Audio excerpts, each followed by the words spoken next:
comparecía hoy en la comisión que está investigando la financiación del Partido Popular en el Congreso de los Diputados. La verdad es que ya se sabía, porque se anunció a finales de la semana pasada, que la estrategia de defensa del extesorero del Partido Popular iba a consistir en no hablar, en no declarar. Y lo cierto es que Bárcenas, excepto en algún momento puntual que sí que ha roto su silencio para matizar algunas de las preguntas que estaban haciendo los diputados a su persona, lo cierto es que ha estado toda la comparecencia en un riguroso silencio. Vamos a escuchar cómo ha ido esa comisión, esa comparecencia de Luis Bárcenas, y sí que es verdad que cuando ha roto el silencio, la verdad es que ha sido muy bueno, vean ustedes y saquen sus conclusiones. Yo no juzgo, yo no califico, vean. A Luis Bárcenas parece que se le ha olvidado lo declarado entre los años 2013 y 2015. El extesorero parece que ha tenido tiempo de reflexionar y en su comparecencia en la Cámara Baja recogía velas. Ni sombra de aquellas duras declaraciones contra el PP, del que afirmó que todos sus dirigentes cobraban sobresueldos. Ellos cobraban un complemento de sueldo en B, o sea, en efectivo, sin retención de ningún tipo. Hoy casi parecía defender a la formación en la que trabajó. Pero no es el juez, son ustedes los que dicen que es una organización criminal. Tampoco ha lanzado ningún recadito a Rajoy, de esos a los que nos tenía acostumbrados. Que, en fin, que yo le he hecho caso y, en fin, le doy las gracias. Luis ha sido fuerte de verdad, ¿no? Y le he hecho caso y ha sido fuerte. Mientras el PSOE acusaba al presidente de todos los males en la tierra, Bárcenas callaba. Rajoy no solo conocía la existencia de la Caja B, sino que incluso personalmente recibía estos donativos, los más importantes. Y su silencio de hoy, su pacto de silencio con el Partido Popular, es la prueba de que está intentando ser fuerte. Muy parecida a su actitud al ser preguntado por María Dolores de Cospedal, la máxima dirigente de la formación popular y que fue precisamente la que le apartó de su puesto de tesorero tras las primeras sospechas, había sido señalada directamente en una de sus comparecencias en los juicios. Tener esa contabilidad que es fidedigna desde el primer apunte hasta el último, o sea, eso no es interpretación que pueda hacer nadie. Hoy, sin embargo, ni palabra de quien fuera su bestia negra. Al ser mencionado el nombre de la ministra de Defensa, echaba balones fuera. Esto quiere decir que usted iba al despacho de María Dolores de Cospedal y le entregaba un sobre de 500 euros. Dígame, señor Bárcenas, estoy encantado de escucharlo. Va a tener una contestación, me va a escuchar sí, y voy a verbalizar. Jamás he dicho que le llevase ninguna caja de puros. Y es que parece que, al menos de momento, en el Partido Popular pueden respirar tranquilos. Mañana el periódico Expansión le ofrece gratis el curso de verano para invertir en bolsa. Descubra estas vacaciones todas las claves para ganar dinero con sus inversiones. Aprenda de una forma clara y sencilla cómo comprar y vender acciones para sacar el máximo partido a sus ahorros con el curso de verano para invertir en bolsa. Los lectores encontrarán en este curso de verano para invertir en bolsa una lectura práctica y útil sobre las cuestiones básicas que deben conocer antes de entrar en bolsa, cómo operar, cuál es el mejor momento para comprar o vender, qué títulos puede negociar en bolsa. El curso, escrito de una forma amena y didáctica, está elaborado en colaboración con el Instituto BME y consta de 3 entregas durante los próximos 3 sábados. Descubra estas vacaciones todas las claves para ganar dinero con sus inversiones en el curso de verano para invertir en bolsa. Mañana, primera entrega gratis con el periódico Expansión.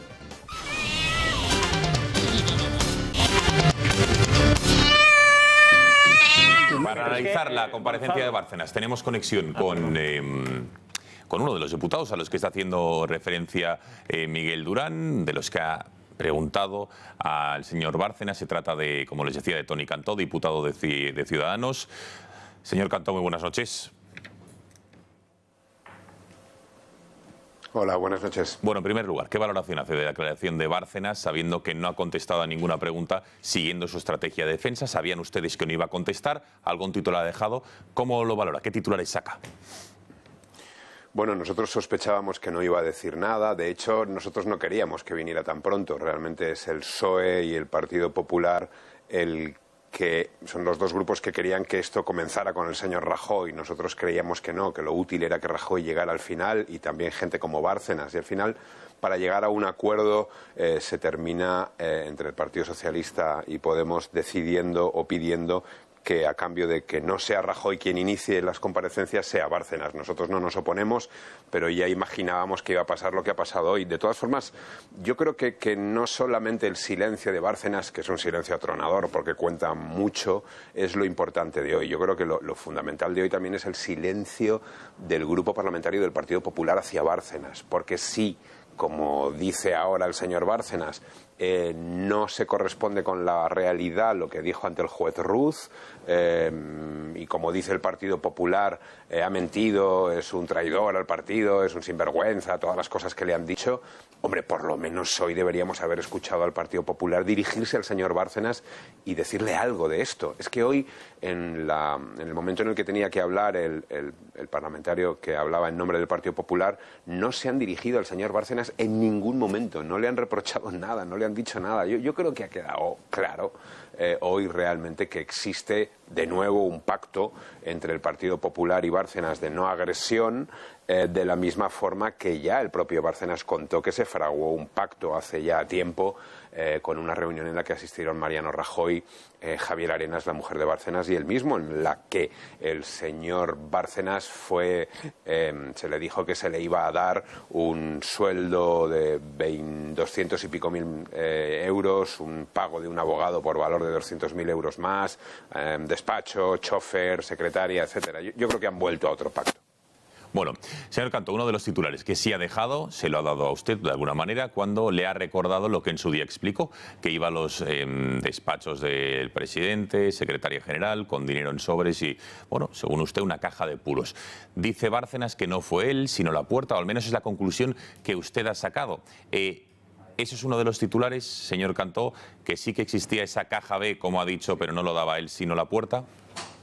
Yo creo que ha sido de los pocos momentos en que se ha roto un poco su estrategia de no decir nada. Yo he procurado encenderle un poco para ayudar a que eso sucediera y yo creo que ha funcionado y ha terminado como yo le he subrayado, reconociendo que La Puerta sí que le daba un sobre de dinero de negro a Rajoy, de billetes de 500 euros, a los que de vez en cuando acompañaba con una caja de puros. Yo se lo he hecho, lo he remarcado porque me parecía un dato importante y de hecho yo creo que es de las únicas cosas con un poquito de entidad que nos ha reconocido durante la comparecencia.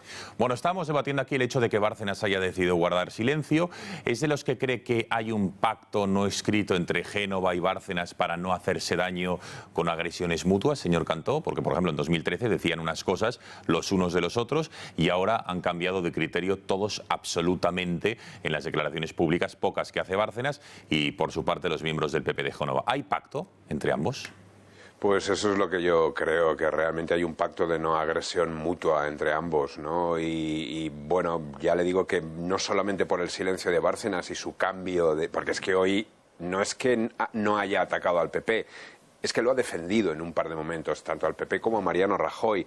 Y también desde el Grupo Popular se le ha jaleado y se le han reído algunos chistes, pero ya le digo que lo realmente alucinante para mí es cómo el Partido Popular ha dedicado todo su turno de palabra a descalificarnos a nosotros y a intentar amenazarnos. Y no se ha dirigido, es que en ningún momento, miren el vídeo, no se han dirigido al objeto de la comisión, al objeto de lo que tocaba, al compareciente, ni le han hecho ninguna pregunta, ni una mirada, ni un reproche a todo lo que han dicho durante tantísimo tiempo que les parecía absolutamente injusto que había dicho el señor Bárcenas. A mí me ha parecido clarísimo lo que se ha hecho hoy ahí.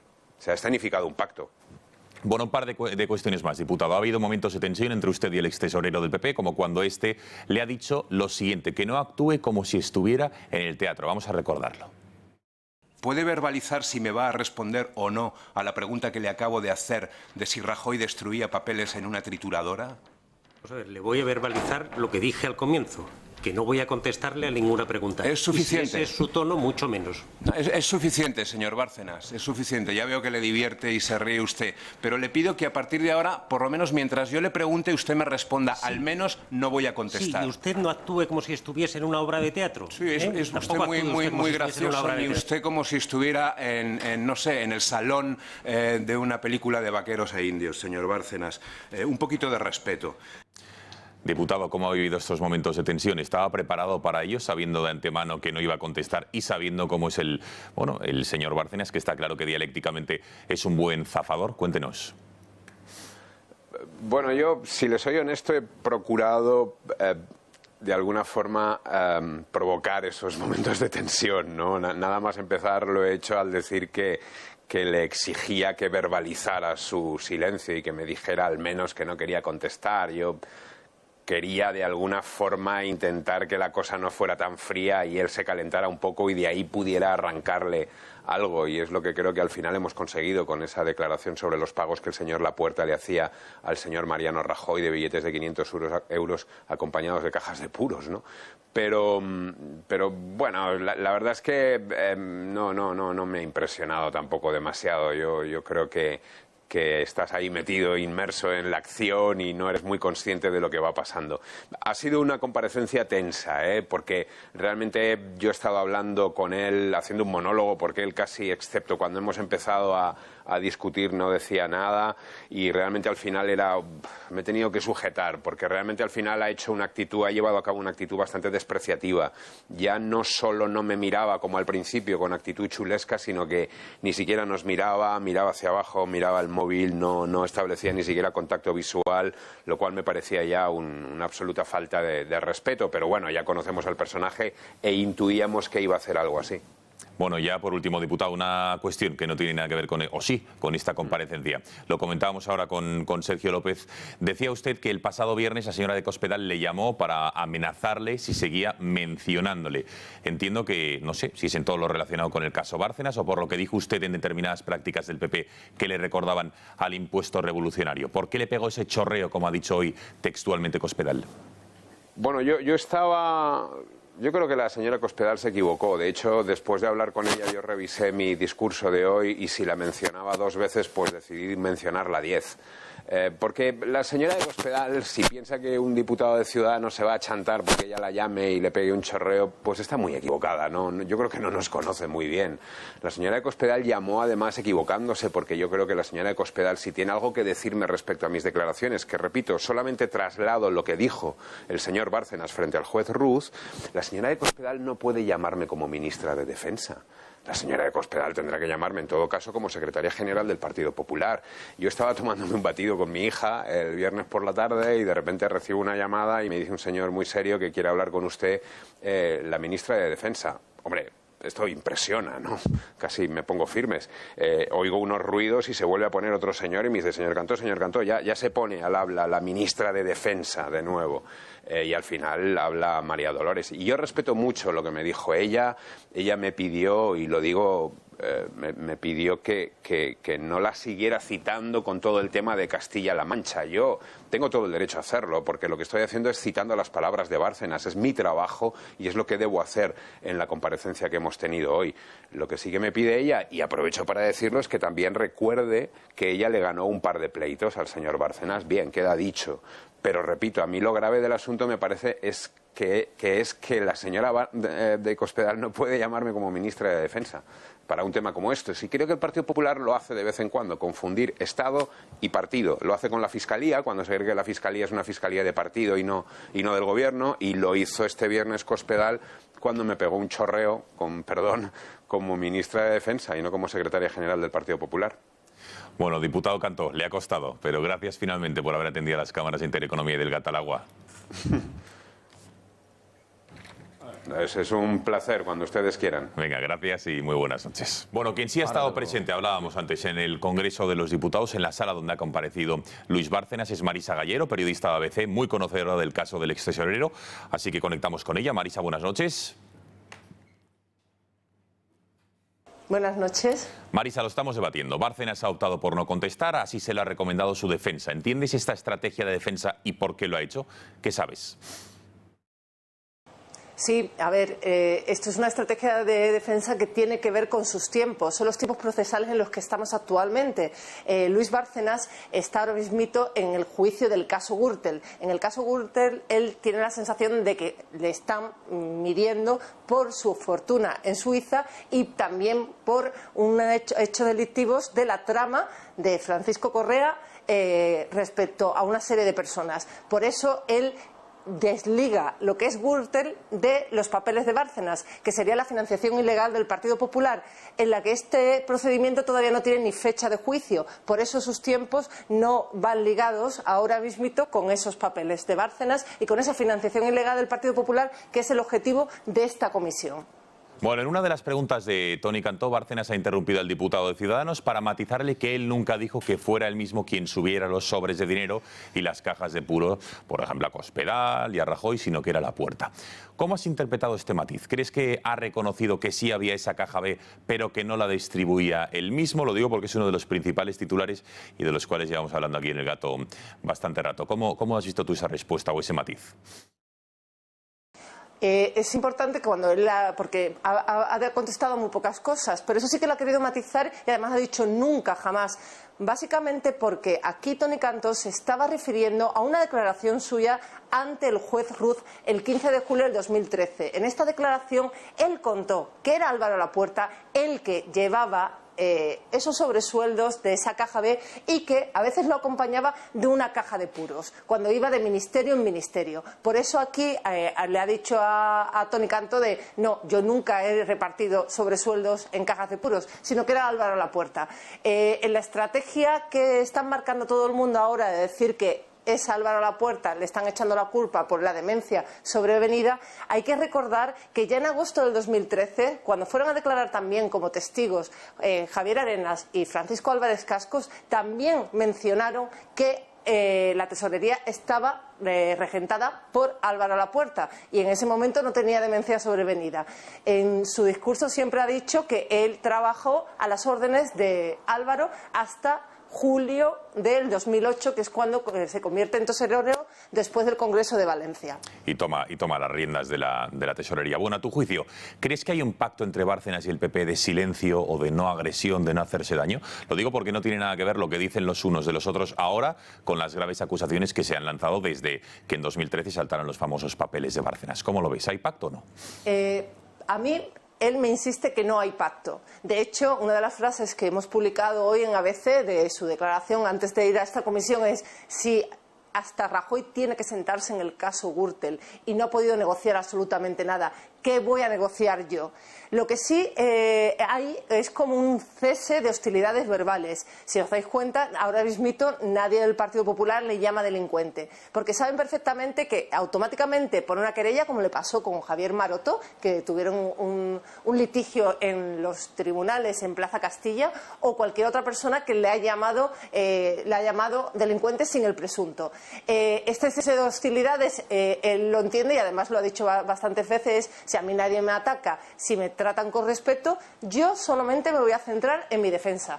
Obviamente queda bastante extraño cuando hemos visto a Luis Bárcenas a la salida de la prisión diciendo que ha sido fuerte, que ahora mismito esté callado con lo de la contabilidad B, pero hay que recordar, la caja B no tiene fecha de juicio y él en ese tiempo procesal no quiere entrar hasta que no sea el tiempo de responder en el juicio. Bueno, por último, Marisa, ¿cómo has valorado el turno de preguntas del PP? No ha preguntado nada a su extesorero ni se han dirigido a él. ¿Cómo interpretas la actitud de los populares? Sorprendente, ¿no? Hombre, ha sido un poco extraño porque francamente debería haber, o sea, si ya no querías interpelar a Luis Bárcenas, tampoco podrías utilizar a la Comisión de Investigación por una financiación para contar cómo va la economía, que ese ha sido el momento en que Pedro Quevedo ha interrumpido al diputado. Ha sido obviamente extraño porque yo sí que creo que estaba bien marcado de nosotros hemos recurrido esto al Tribunal Constitucional, querían hacerlo, o sea, querían decirlo y dejarlo claro en esa comisión y que bueno, que nos han respetado los tiempos, pero lo de empezar a hablar de economía y de empezar a contar el crecimiento y de que España va bien, obviamente no era el objeto de esa comisión. Y ellos también están utilizando, el Partido Popular, su mayoría absoluta en el Senado para crear otra comisión en donde van a investigar a distintos partidos políticos, con lo cual estamos en la misma, ¿sabes? O sea, estamos utilizando la misma baraja, para unos como para otros. Marisa Gallero, muchísimas gracias por haber atendido a las cámaras del Gatalagua y buenas noches. Muchísimas gracias a vosotros, buenas noches.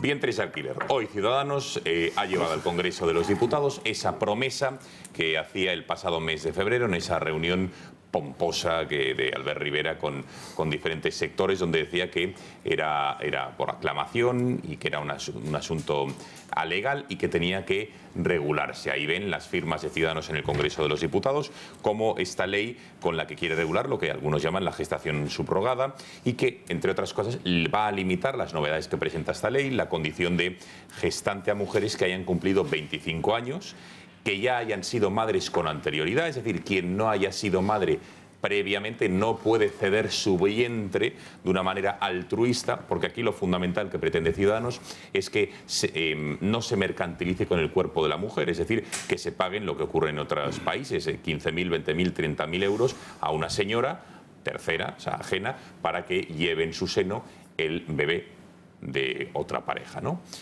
Hemos resumido en el siguiente informe los puntos fundamentales de qué es esto de los vientres de alquiler y cuáles son las líneas maestras de la propuesta de Ciudadanos.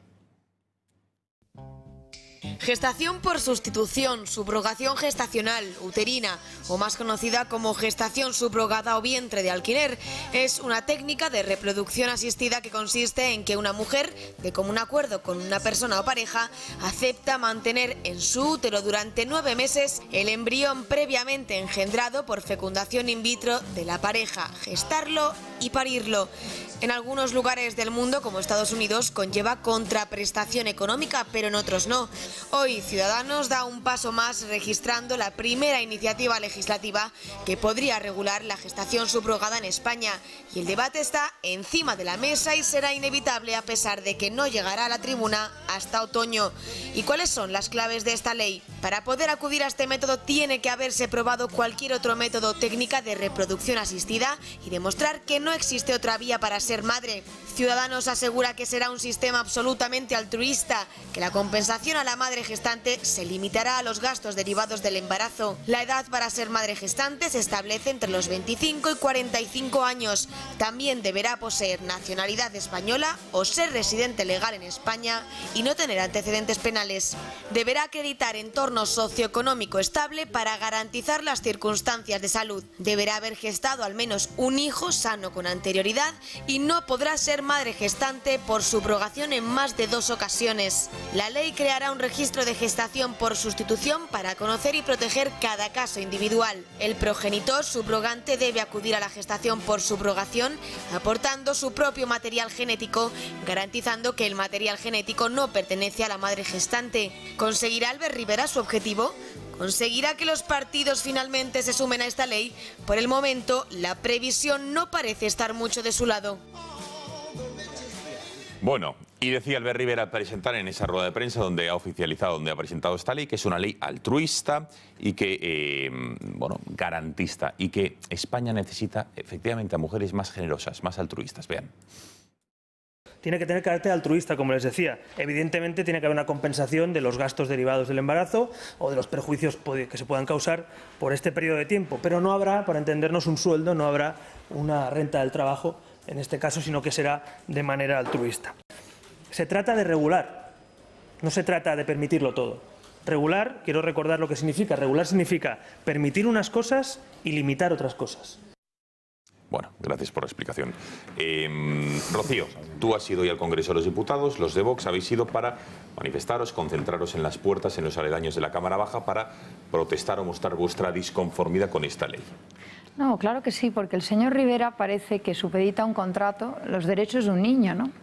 Y parece que, bueno, pues que de un contrato puede depender la dignidad de la mujer y contempla, si no es la explotación, la cesión, ¿no? Y yo creo que hay cosas como la dignidad de la mujer, los derechos de un niño, a la identidad, a la filiación, que son previas a un contrato entre particulares, ¿no? Y que tenemos que garantizar.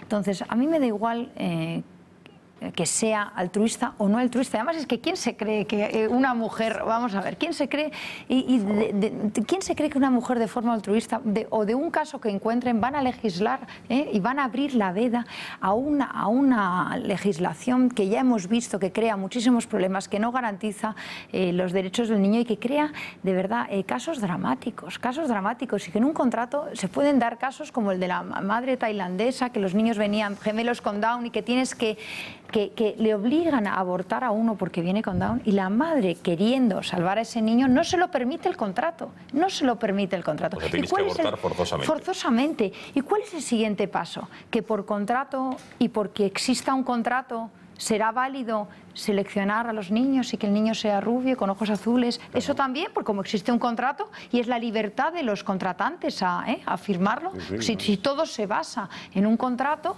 pues entonces efectivamente hemos abierto la veda a un mundo, al mundo Huxley, ¿no? Entonces, a mí de verdad me parece, como mujer me parece indignante, ¿no? Me parece una ofensa, me parece una ofensa, una ofensa y una aberración contra la dignidad de las mujeres. Yo creo que la mujer nunca puede ser explotada ni ceder su cuerpo.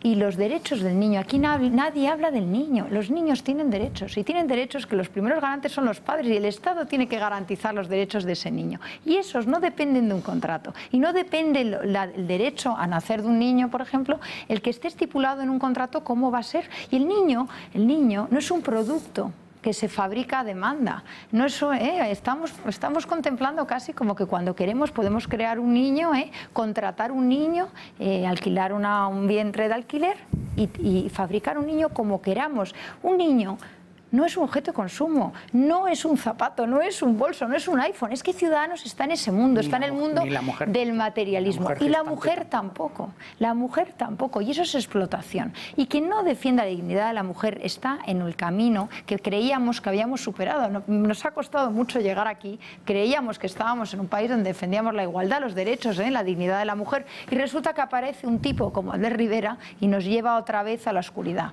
nos lleva a lo que pensábamos que ya habíamos superado. Y encima, camuflándolo bajo esta apariencia naif y de felicidad y de sonrisita, para contar de una forma frívola y de una forma que a mí me resulta insultante, algo que atenta gravemente contra la dignidad de la mujer y contra los derechos de un niño. Bueno, por centrar el tiro, está claro la posición de Rocío, pero ¿por qué nace históricamente esto de los vientres de alquiler, más allá de los avances médicos? Entiendo yo que es, y corríjame si me equivoco, es parejas, entiendo que mayoritariamente en su día heterosexuales, porque ya a día de hoy hay mucha, que me corregirán también, demanda homosexual, pero que por lo que sea no pueden tener hijos, ¿no? Muchas personas, con lo cual entiendo que los cauces de la adopción son o más complicados o más caros y deciden... No, bueno, pues ahora me mantecéis y deciden entonces abrir la puerta del vientre de alquiler, que ahí es donde, desde luego, hay unas connotaciones morales donde, digamos, que no se permite todo, ¿no? A ver, Julio. En principio, esto no es equiparable a la adopción, esto es una técnica de reproducción más y de hecho está recogido en nuestro sistema legal como una técnica de reproducción más. Es decir, sería un paso más allá de la reproducción asistida, bien sea una in vitro o bien sea una inseminación. Es decir, están recogidas, lo que pasa que el regulador aquí en España llega un momento que regula el resto de cuestiones, regula la in vitro, regula la inseminación, regula cómo tiene que hacerse, que eso sí que es hacerte un niño a medida, y se deja la situación de la gestación subrogada sin legalizar en nuestro país o sin regular. ¿Vale? La para ahí, porque considera que en su momento moralmente o éticamente no estaba preparado el regulador para entrar en este berenjenal. 88, la 35-88. Vale. Gracias por el apunte, porque yo a nivel de numeritos para el tema de las leyes soy bastante nefasto. Pues el profesor lo domina. Y el apunte es correcto, es decir, hace el resto de desarrollo de técnicas reproductivas y lo deja ahí paralizado y no lo... Bueno, dice una cosa, ahora comentaré, dice una cosa en el artículo 10, apartado primero. Más adelante. Yo voy a hacer un mínimo apunte a una cosa que has hecho, porque tú hablas de que la filiación es previa a todo este tipo de situaciones, la filiación del niño con el padre, me imagino. Si tú consideras la filiación algo previo a que se vaya a dar a luz al crío, estás negando de facto que se pueda producir filiación por parte de los niños adoptantes, por parte del sistema de adopción. No, yo estoy hablando de la filiación y del vínculo de la maternidad con el niño, y estoy hablando de la Constitución española, que yo sepa, la madre es la que pare al niño. Yo no te he interrumpido antes. El vínculo de la maternidad lo pueden desarrollar padres, y el vínculo de la maternidad madres y el vínculo de la paternidad padres con sus niños adoptados. ¿vale? Se puede desarrollar y de hecho psicológicamente está ahí puesto, por lo tanto no podemos negar esa filiación a posteriori, se puede desarrollar perfectamente. Quiero hacer un matiz porque hay una cosa que me aterra, no de algo que has dicho tú, sino de algo que está haciendo Albert Rivera con su perfil ahora mismo. Está respondiendo a personas que le preguntan que por qué no modificar los plazos de adopción nacional, que ahora mismo de internacional, que se consideran largos, mezclando directamente churras con merinas. El sistema de adopción es un sistema de protección del menor, ¿vale? No es un sistema que vaya para suplir los deseos de los padres de ser hijos, sino porque cuando falla la familia de alrededor, falla el padre natural, falla la familia más extensa, falla el sistema que no puede dar cobertura, al final se da a niños nacionales en adopción o empieza el sistema internacional a la adopción. No se puede mezclar una técnica de reproducción con el sistema de adopción, no es lo mismo. Y decir que se ha presentado una legislación para acelerar los procesos de adopción en nuestro país, que son muy buenos. Tenemos unos sistemas de adopción a nivel nacional y unos sistemas de adopción a nivel internacional súper garantistas para proteger a los menores, es no saber de qué se habla. ¿Vale? Y eso lo está haciendo ahora mismo en su perfil. ¿Por qué tú, digamos, estás a favor de los vientres de alquiler y fuiste uno de los ponentes de UPyD? Yo no estoy a favor de los vientres de alquiler. Vale, de la gestación subrogada. Vale. También, ahora explícame por qué. Gestación subrogada está mal llamada también. No es exactamente una subrogación. Y eso nos lo puede explicar el profesor. Básicamente tú lo que estás, como familia que no puede realizar una gestación, es subrogando esa gestación en una tercera, en alguien ajeno a esa unidad familiar, ¿vale? En un tercero. Por eso la utilización de gestación subrogada. Cuando se habla del término de gestación subrogada, en la mayoría de las ocasiones cuando se utiliza, sí que se utiliza el término del altruismo. Cuando se habla del tema de vientres de alquiler, se está optando por otro tipo de sistema, que sí que se da en muchas ocasiones en el sur de Europa, en países asiáticos, en algunos estados de Estados Unidos, ¿vale? O sea, que el altruismo lo justifica todo. No, yo no estoy diciendo eso. Y que además puede generar muchos problemas a nivel contractual, porque muchas veces cuando hay una contraprestación, tú dentro del contrato puedes poner lo que te dé la gana, incluso como estamos en países externos, cuando estamos en el extranjero, tú puedes llegar a obligar a una madre a abortar. Eso habría que ver aquí regulado dentro de nuestro país. Yo creo que es muy dudoso que se pueda llegar a realizar una situación como esta. Entonces, la propuesta que hace Ciudadanos no es de ninguna originalidad. Hay una iniciativa legislativa popular de gestación subrogada que básicamente te la lees y dice exactamente lo que están diciendo ellos. ¿Vale? Cambiará algún matiz. Igual no pone que las madres tienen que ser mayores de 25 años, pero sí que está estipulado que tienen que ser madres que tengan una estabilidad familiar, que tienen que ser madres que tengan una estabilidad económica, que tienen que ser madres que ya tienen que haber tenido hijos, ¿vale? Que no tiene que haber pasado un trauma familiar como la pérdida de un hijo en un tiempo concreto antes de poder meterse en este tipo de situación, y siempre tiene que ser altruista. ¿Vale? Siempre tiene que ser altruista, y ahí sí que es cierto el matiz que hace, cubriendo algunos de los gastos que se puedan derivar, como intentar contratar otro seguro o algo que puedas necesitar a nivel médico en un momento matiz, dado. Julio, una pregunta, lo digo por centrar el tiro. Si quitamos la parte de la mercantilización, es decir, de yo pareja pago a una mujer gestante para que tenga un niño y luego me lo quedo, si quitas esa parte económica del altruismo en España, ¿qué mujeres, porque a mí me cuesta creerlo, qué mujeres de una manera altruista se va a embarcar en la operación, por llamarlo de alguna manera? ¿En la maternidad?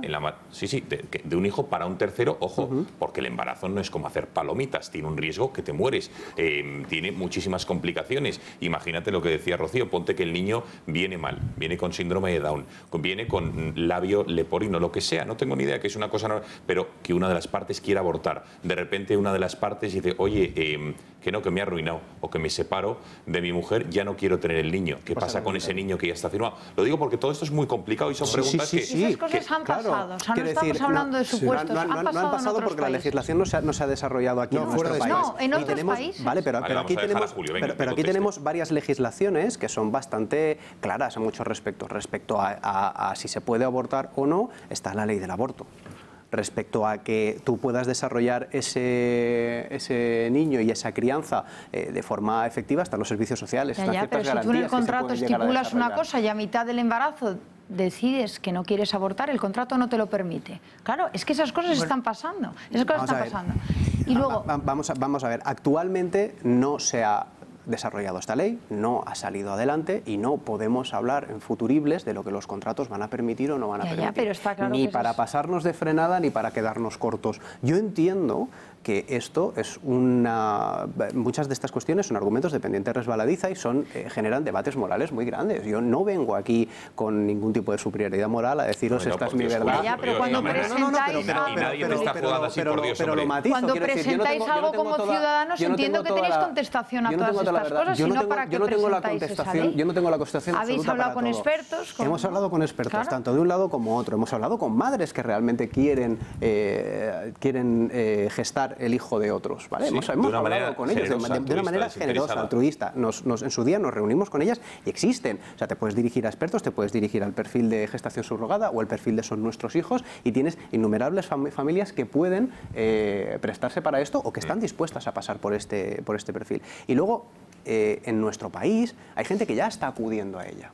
Y está acudiendo a ella, a estos países, con una regulación bastante laxa y con estos países que tienen regulación en muchas ocasiones contraria a muchas de las cosas que nosotros estamos planteando aquí o incluso a legislación que en nuestro país tenemos como marco y que no nos entraría en la cabeza, como obligar a alguien a abortar, etcétera. Entonces, para impedir, para evitar que se salga la gente para afuera, hay ciertas cuestiones que abrir la puerta de la regulación no significa obligar a nadie. Aquí se puso el grito en el cielo en nuestro país hace bastante tiempo cuando salió la ley del divorcio, como si fueran a obligar a la gente a tener que divorciarse, o cuando salió la inicial ley del aborto o el resto de leyes que ha habido, como si fueran a ir obligando a la gente a abortar. Aprobar una legislación, aprobar una legislación sobre la gestación subrogada no significa que vaya a ir nadie obligando a madres a que tengan que gestar de forma subrogada. Pero hay una vida, regulas una vida de un tercero, de una persona, no es tanto un niño, sino hay una tercero. Es decir, que esa tercera persona o tercer miembro o cuarto incluso, porque se hablamos de la madre y del hijo. Que ahí implicas a muchas cosas y a mucha gente. Es decir, que a lo mejor es un futuro, es una medida de futuro, porque el mundo va cambiando y la gente también.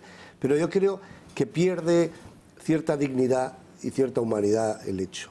O sea, convertimos en una mercantilización de... ¿A quién mercantiliza si no hay contraprestación? A la persona sí que hay, en el momento que hay un contrato. No, hay un contrato y unas obligaciones que a lo mejor no es económica. Lo dice hasta el propio la doctrina del Tribunal Supremo. Vamos a ver, yo creo que estaréis de acuerdo conmigo en que aquí hay dos vertientes muy claras, que es la vertiente moral y la vertiente jurídica. Yo para la vertiente moral voy a acudir, por ejemplo, al informe del Comité de Bioética, que es muy reciente, de mayo del 2017.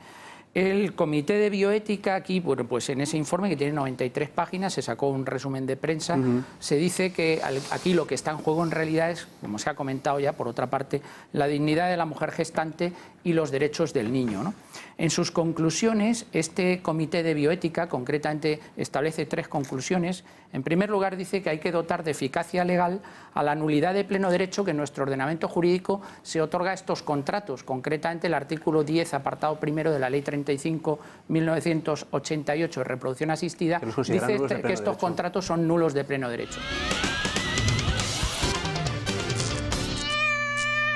Hoy se conmemoraba el 40 aniversario de las primeras elecciones democráticas de nuestro país. Ocurría en junio del año 1977. Hay imágenes de del presidente de la Cámara, la presidenta de la Cámara Baja, el presidente de la Cámara Alta, los reyes, el presidente del Gobierno y diferentes autoridades del Estado que han querido rendir homenaje a parte de los diputados y senadores que por aquel entonces formaron las cámaras en aquel 1977.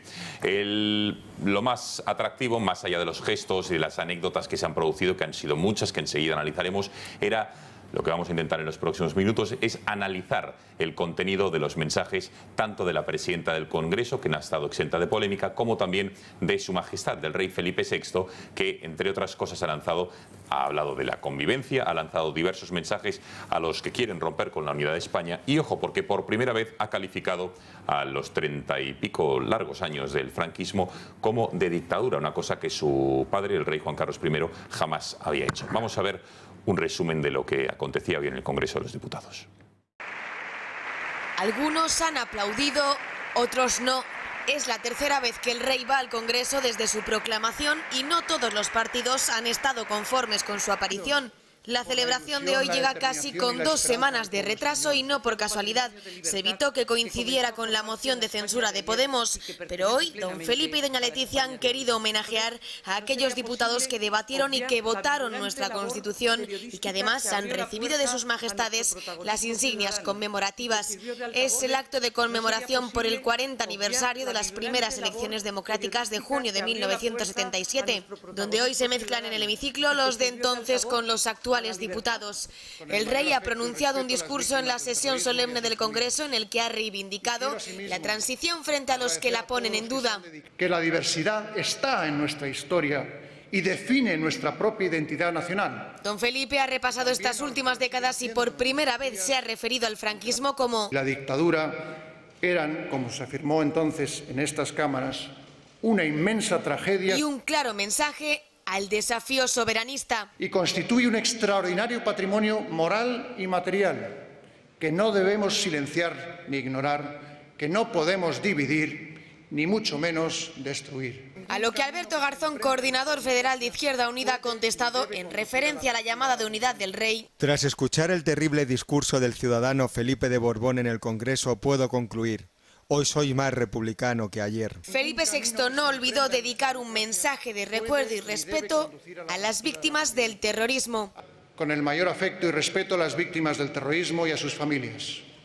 Y quiero asimismo agradecer a todos los que se han dedicado y entregado a combatirlo. Palabras que al líder de Podemos no le han gustado. El discurso que ha preparado la Casa del Rey creo que ha sido un discurso que no ha estado a la altura del momento histórico de 2017. Y tras el discurso, una ovación de 2 minutos para el rey don Felipe VI.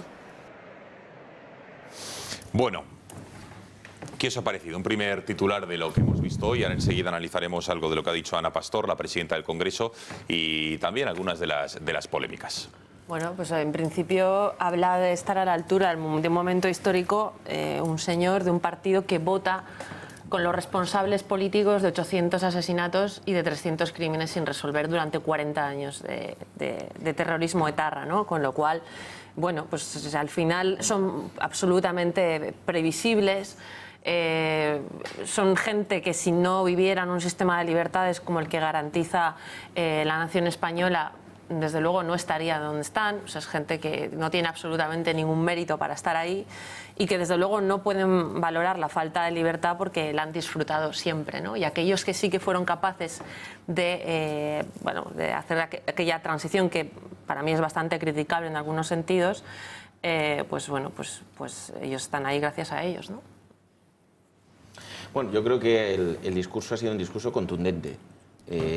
Más allá de, bueno, imagino que luego analizaremos los esperpentos que hemos vivido en todas las imágenes que habitualmente nos ofrecen estos partidos, con estos partidos de nueva creación, los partidos de la gente, ¿no? con sus camisetas, papeletas, en fin, toda esa serie de cosas, de chanzas, pero el rey ha estado contundente, ha tocado todos los temas que en estos momentos creo que preocupan a la sociedad española.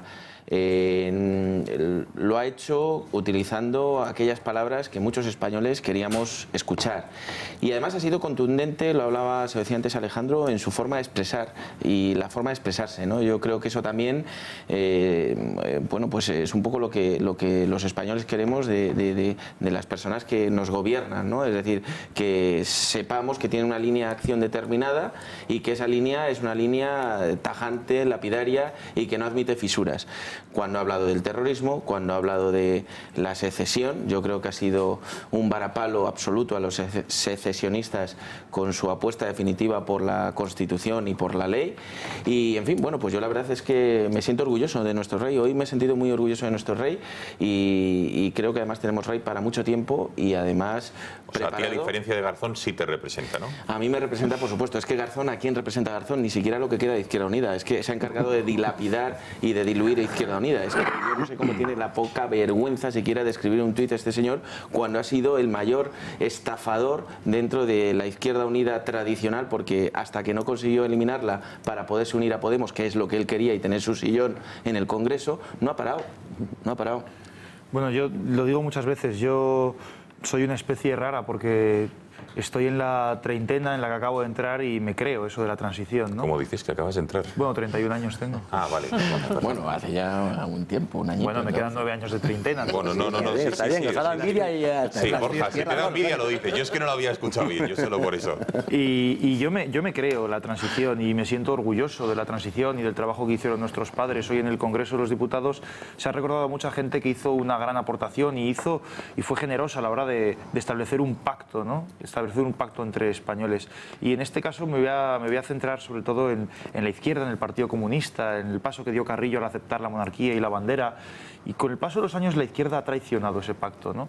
Es decir, yo creo que la foto que hemos visto hoy en el discurso del rey, que yo creo que es un discurso que marca un antes y un después en su reinado, creo que pega un paso de gigante. La ausencia de Juan Carlos I también hace que, en cierto modo, aunque sea de forma simbólica, Felipe VI hoy haya matado al padre, entendedme la metáfora, haya empezado realmente su verdadero reinado con paso propio, con voz firme, con su propio planteamiento. Pero claro, veíamos ahí a una parte de la bancada, que es la de Podemos, que no aplaudía. Y yo me he estado fijando, había algunos que ni siquiera aplaudían cuando se ha citado a Carrillo. Es decir, estamos hablando de un partido que tiene en su ADN la destrucción de lo que pasó en el 78. Y nos podemos fijar solamente en un detalle, y es que el rey se ha referido a las víctimas del terrorismo. Oye, la derrota de ETA probablemente sea una de las grandes conquistas que tiene nuestra democracia, probablemente una de las más importantes desde la muerte del dictador. Entonces, a partir de ahí, hay que recordar una y otra vez que Pablo Iglesias es la persona que desde una Errico-taberna dijo que ETA había sido la única que se había dado cuenta del timo de la transición. Para saber de qué estamos hablando. Todos somos conscientes de que el régimen del 78 admite muchos cambios, pero aquí de lo que estamos discutiendo es si de reforma o derribo. Y si tú derribas, luego tienes que construir. Y a mí me da la sensación de que Podemos no tiene una vocación de consenso como mínimo tan amplia como la que había en el 78. Seguro. Miguel Ángel. Gran discurso del rey. Yo creo que ha sido enorme. Y a mí me ha recordado una cosa que yo le escuchaba a mis padres, que había en este país muchos juancarlistas y menos monárquicos, pero los juancarlistas apoyaban también al rey. Y me ha recordado porque es verdad que yo creo que ha dado un paso al frente importantísimo con el discurso que ha hecho hoy. Yo creo que además todo lo que vino después, que supongo que hablaremos, el circo, pues ya le hemos visto, le vimos desde el primer día que se constituyó el Parlamento de España y por lo tanto poco tengo que decir, ¿no? de eso. De lo que sí que tengo que decir es que un sistema se construye con la voluntad de todos. Un sistema es muy fácil derrumbarlo, es muy fácil derruir los sistemas y muy difícil mantenerlos. Más difícil es mantenerlos que derribarlos y a veces pensamos que los sistemas son demasiado fuertes y la fragilidad la tienen en que la mayoría de las veces se basan en la confianza. Para tener confianza en ese sistema hace falta las instituciones fuertes. Por eso a mí se me ponen los pelos de punta cuando oigo a personas que atacan tan duramente las instituciones con el trabajo que ha costado levantarlas. Así es. Yo es que voy a discernir... Un momento que falta Kiko por perdón. la primera opinión. Ya veo que Cristina... No, yo que hable Cristina. Sí. Adelante. No, yo creo que es un discurso bastante histórico y recogiendo un poco lo que decir en los puntos comunes es que efectivamente se celebra un aniversario importante sin la presencia que hasta hace poco era omnímoda del rey Juan Carlos.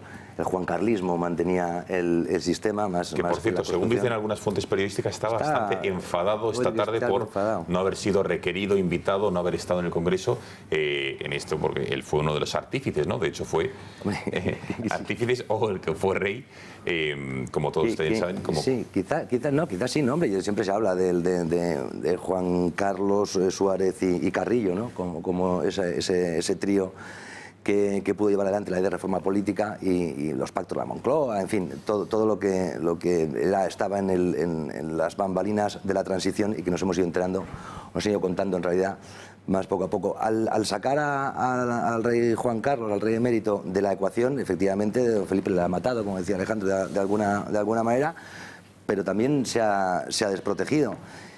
Yo, de verdad, mirando los discursos, mirando los diputados de antes y los diputados de ahora, estoy muy de acuerdo con Miguel Ángel en la extrema debilidad de un sistema que es incapaz de defenderse, que es incapaz de generar anticuerpos ante los virus, ya sean separatistas, populistas, neocomunistas, que le están creciendo, y que hace un ejercicio pues quizá demasiado simbólico de homenaje a una transición que ya no se cree mucho. No se cree mucho, digo, porque no está el rey Juan Carlos, no se cree mucho porque el rey Felipe habla ya de dictadura. Quiere, al fin, de alguna manera, establecer la ruptura, que es exactamente el discurso de Podemos.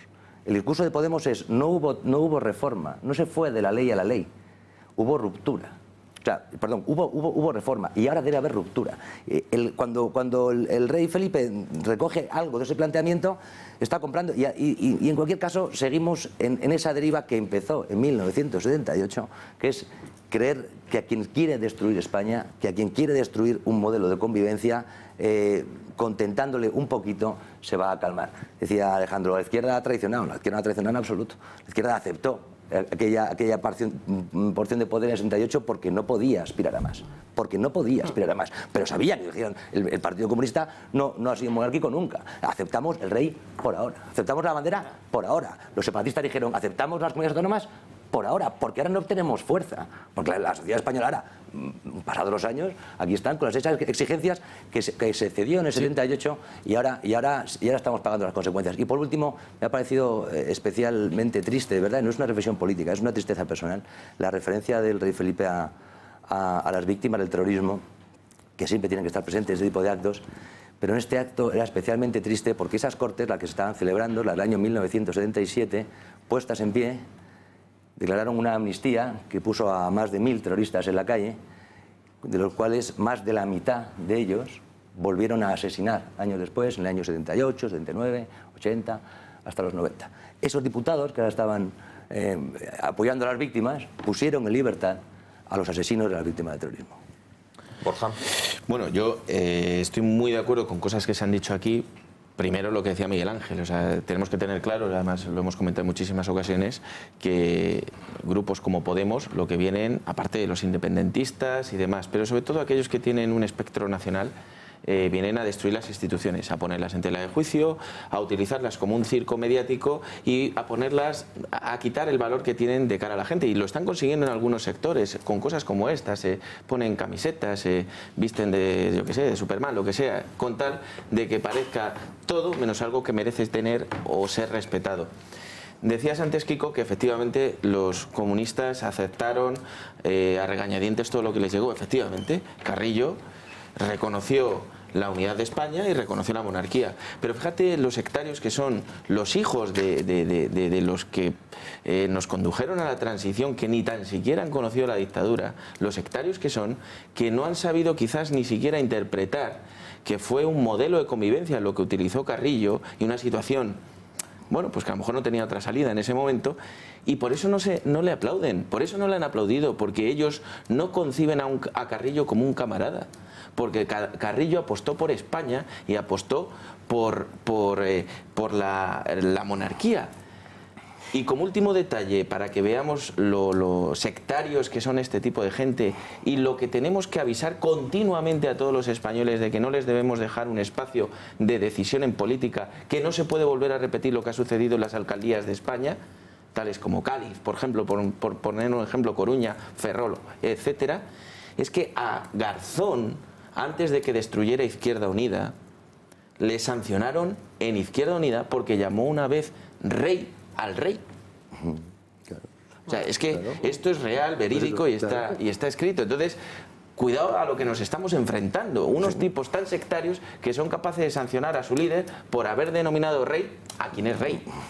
Yo es que os escucho de todas maneras legitimar un poquito a Carrillo y yo no doy crédito. Sí, pero Carrillo no cometió ningún acto de generosidad en la transición.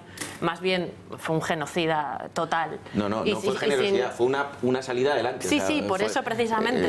Pero yo creo que ha sido uno de las grandes de las dos cosas más imperdonables de la transición. Y una fue legitimar, en cierta manera, el comunismo que además aqueja a gran parte, no solamente de Podemos, sino con la que ha tonteado muchas veces el Partido Socialista, y que en España debía de haber sido equiparada sin ningún clase de ambaje con la esvástica hitleriana, o sea, directamente.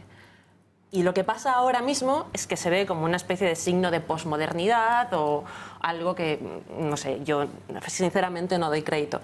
Y después Alejandra ha dicho una cosa con la que yo también discrepo, ¿no? Es verdad que mucha gente piensa pues, que ETA está derrotada. Sin duda, ETA... bueno, pues no hay que recalcar que no la derrotó el gobierno de José Luis Rodríguez Zapatero, ni Rubalcaba, ni Camacho, ni ninguno de estos personajes, sino que la derrotó jugándose la vida, además, y dejándosela la policía y la Guardia Civil.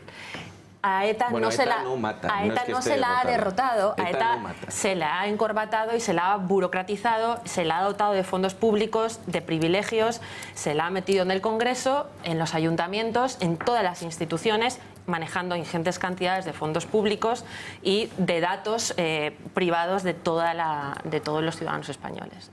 Alejandro. Bueno, yo creo que tenemos que aceptar el sistema que estamos, yo creo que todos de acuerdo en que ha sido un sistema bueno y que nos ha dado 40 años de desarrollo, de estabilidad, de paz. Hay que rebuscar mucho en los libros de historia para encontrar un periodo así. Me dice Kiko que sí, riéndose con la cabeza que no, pero voy a... No, claro, que incluyes, estamos todos de acuerdo. No, yo no quería interrumpirte, digo, no, yo no. Voy a seguir para adelante el discurso y todos menos uno, no, ya es está. Que voy a seguir para adelante. Lo que quiero decir es que igual que no hay ninguna sentencia que diga que Carrillo es un genocida y por tanto eso entra dentro de la opinión... Bueno, claro. Es que hay hechos, hay matanzas que se pueden constatar, me parece a mí. Yo creo que para llamar a alguien genocida tiene que haber una sentencia. No hay sentencia contra Hitler, ¿eh? No hay sentencia contra Hitler. Vale, Carrillo dirigió... A Hitler no le ponía más genocida, vale, no hay sentencia. Fenomenal. Bueno, entra dentro de la opinión en todo caso. Yo tengo muy claro lo que fue Hitler y también tengo claro lo que fue Carrillo. Sí, pero no por sentencia. Pero dejadme que continúe. Tampoco el hecho de que... ETA ya ha sido derrotada operativamente, que es a lo que yo me refería. Y en eso, básicamente, quien te lo dice es la Guardia Civil, que ETA ha sido derrotada. Es más, a la Guardia Civil le sienta muy mal discursos como el tuyo en el que se pone en cuestión que ETA haya sido derrotada, porque precisamente se han dejado la vida para que a día de hoy no haya que mirar debajo de los coches cada día que te subes en Pues ETA será derrotada el día que Ortega Lara no necesita tener escoltas y a día de hoy lo necesita, por ejemplo. Dicho lo cual, bueno, oye, hay 1.500 personas que han dejado de tener escolta en los últimos años, creo que eso también es un motivo de otras muchas que lo siguen llevando, sí.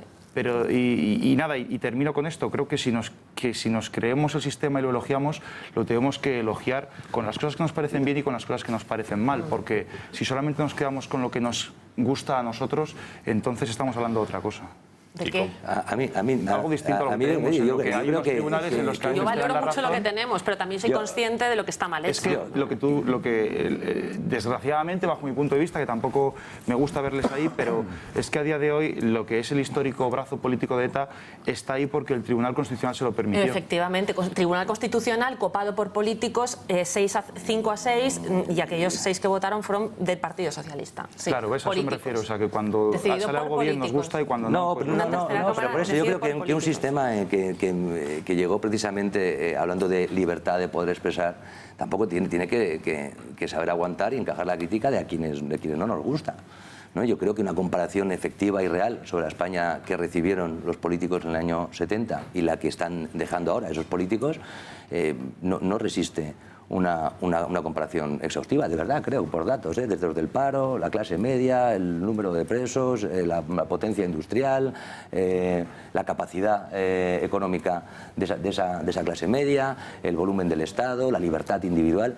Yo creo que no resiste esa comparación, pero bueno, que ese sería un debate larguísimo. Pero hay algunos que no nos gusta y no puede ser que a cualquiera que no le guste este sistema político, que bueno, podemos llamar democracia como podemos llamar cualquier cosa, que esta partidocracia, esta oligarquía que ha desmantelado España durante 40 años, pues podemos decir, creo que habría otros caminos, creo que habría otras fórmulas, y ojalá no sean solamente quienes nos critiquen una izquierda neocomunista o un separatismo irredento. Es decir, ojalá haya pues Avanza o Vox o quien haya decir, oye, hay otras fórmulas de hacer una democracia real, porque lo que te cuentan todos los artífices de la transición es que se hizo de espaldas a los españoles.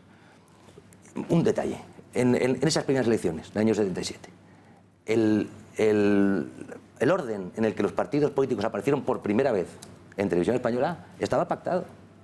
Es decir, no se puso primero ahí a cualquiera. Se hizo de espaldas porque se creía, se entendía que esta joven nación, que era la más antigua de Europa, no estaba preparada para la democracia y que había que proteger a los españoles de la democracia. Y para eso, ¿qué se creó? Los partidos políticos. Y los partidos políticos han usurpado la soberanía nacional durante estos 40 años. Han barrido la riqueza nacional. Un español, el año 1970, no tenía deuda, debía cero. Y además era suyo, de su capital, de todos los españoles. Renfe, la red eléctrica, Iberia, el INI, la novena potencia industrial del mundo, con una gran parte pública, la segunda industria naviera del mundo, todo era suyo. Hoy no tiene nada, debe un dineral, él y sus hijos.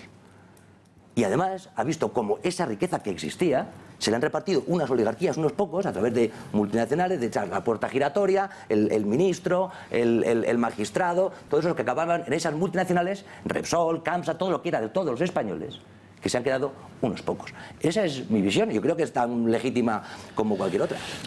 Bueno, vamos a ver, algunas... Sí, Miguel Ángel. Sí, solamente quería resaltar una cosa. Hay que diferenciar entre lo que significa el sistema actual, con lo que significan algunas personas, ¿no? Evidentemente, si hablamos de personas que han actuado en una guerra civil, o si hablamos de lo que pasó en otras partes del mundo con Stalin, con Hitler o con todas las personas que han hecho genocidio a lo largo de la historia, pues evidentemente nos podemos enfangar y embarrar, pero eso que tiene que ver con el, que eso mezclarlo, pues pienso que mezclarlo con el sistema actual, mezclar que si con Carrillo con el sistema actual, hombre, pues Carrillo es una persona más de las que estaban de los millones de españoles, ¿no? Hombre, no es una persona más. Sí, eso era una persona más. Sí. Y yo creo que lo más importante de todo esto, ¿no?, es que el sistema actual que tenemos es el sistema de la democracia. Yo sí que creo que ETA ha sido derrotada, al igual que lo cree la mayoría de las personas y de las fuerzas y cuerpos de seguridad del Estado, y además pienso, y perdona Kiko que diga algo sobre lo que has comentado, además pienso que posiblemente, desconozco la deuda que teníamos los españoles en el año 70, posiblemente sea la que tú dices, cero. Sí que sé lo que valía la peseta.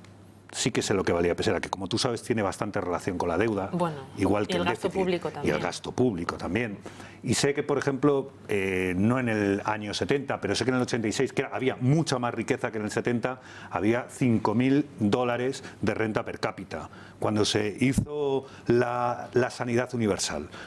Y sé que ahora pues es 500%,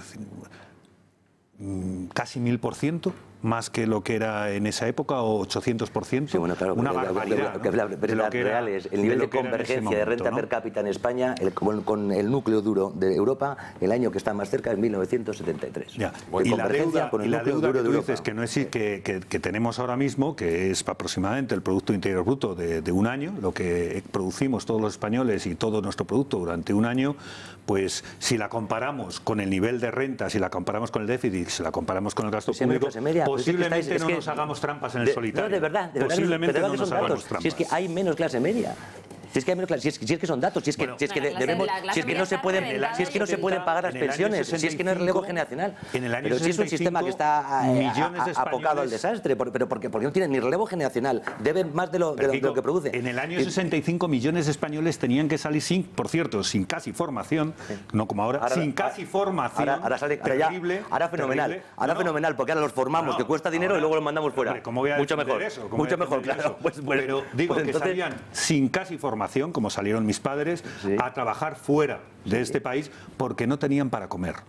Entonces, defender ese momento como un momento sin deuda, pues bueno, en fin, volvieron. No sé. Vamos a ver algunas de las anécdotas que se producían hoy en el Congreso de los Diputados. Vamos a verlas someramente y después, si alguien tiene algo que decir, será bienvenido ese comentario. Por ejemplo, en primer lugar, esa fotografía que era bastante buscada de Felipe González, que en varias ocasiones se ha cruzado con Pablo Iglesias y recuerdan aquello de la cal viva que Pablo Iglesias pronunció en el Congreso de los Diputados. Pues entendemos que este es uno de los motivos por los cuales Felipe González, en los momentos en los que se ha cruzado con Pablo Iglesias, no ha querido tenderle la mano.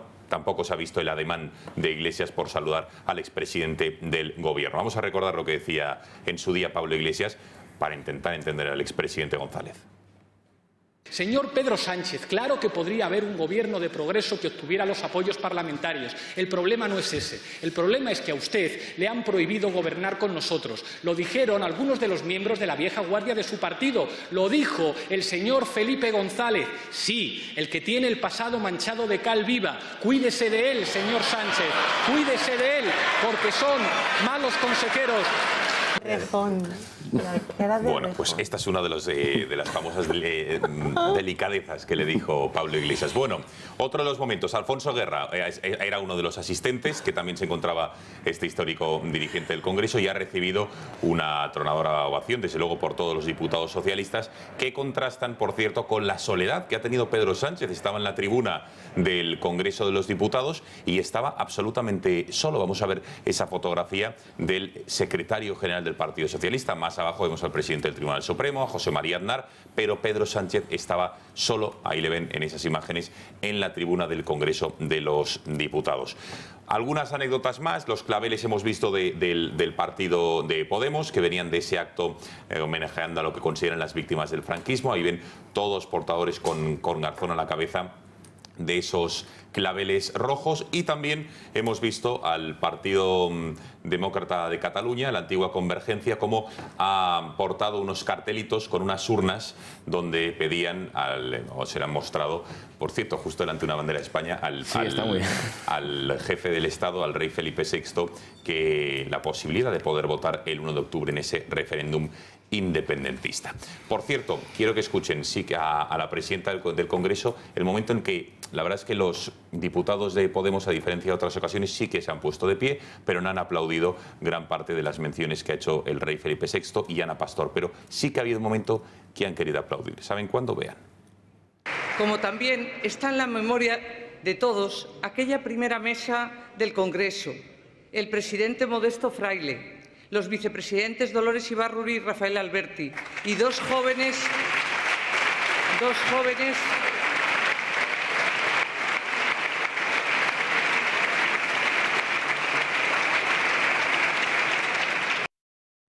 Bueno, ¿alguna reflexión de la anécdota que hemos vivido hoy? Yo quería resaltar uno, que si el discurso de Ana Pastor ha sido también muy bueno, bajo mi punto de vista.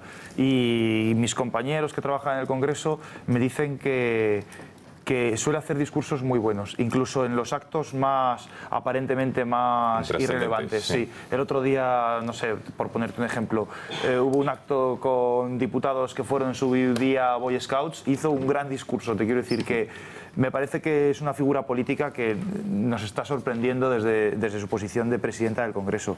Y luego el error de bulto de la gente de Sánchez de permitir esa imagen de él en solitario. Estoy convencido de que habría alguien en el Partido Socialista que podría sentarse por lo menos al lado, pero es verdad que la foto reflejaba mucha soledad. Y el contraste de la ovación a Guerra por parte de los diputados socialistas y la soledad de Sánchez, desde luego, también habla por sí sola. Y luego está lo de los claveles. Evidentemente, yo creo que es un contrarrelato, bajo mi punto de vista, muy perverso, que va al hilo de lo que planteaba antes, que es el interés de deslegitimar en todo momento el pacto de la transición. Es decir, apelan a una causa que es difícilmente criticable, que son las víctimas del franquismo. ¿Quién va a estar en contra? Evidentemente, no dejan de ser personas fallecidas en una contienda o después en una dictadura. Pero claro, entiendo que no es el momento. Es una manera de contraprogramar y de desviar el foco de algo que se está celebrando y homenajeando en ese momento. Y bueno, no sé, me parece un discurso emocional Entiendo yo que frente a otros tipo de carencias programáticas e ideológicas que tiene Podemos, y además ha sido recurrente, es un discurso recurrente no solamente de Podemos, sino por parte de la izquierda española al completo, ¿no?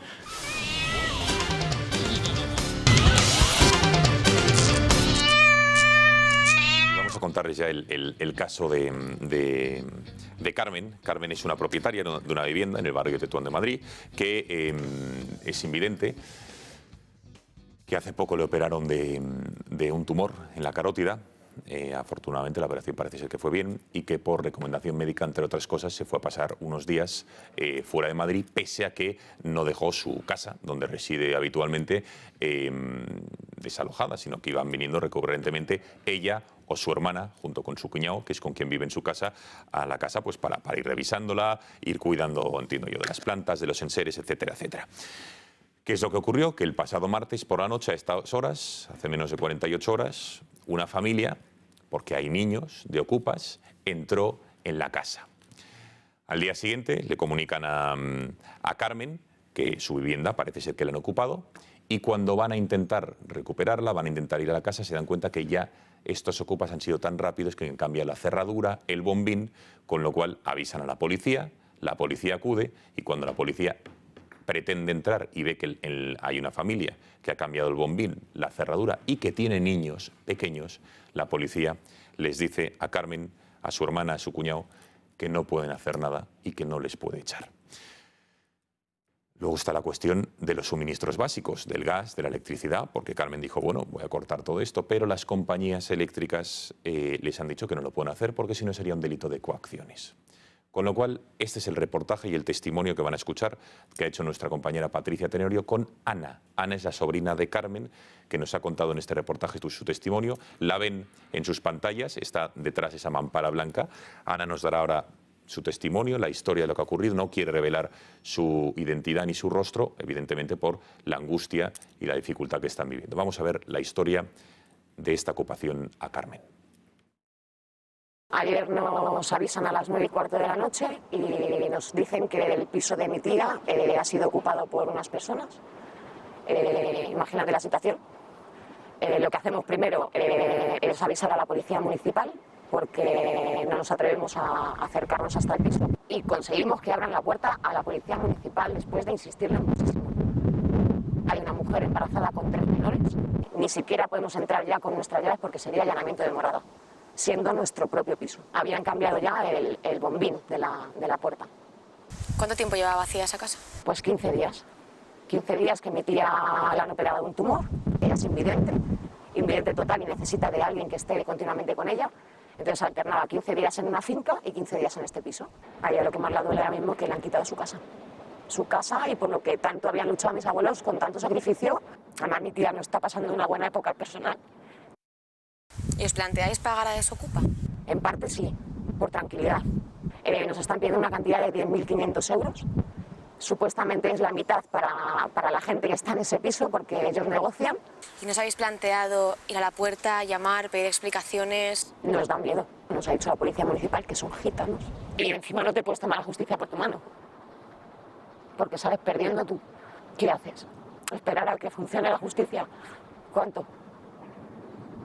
1, 4 años.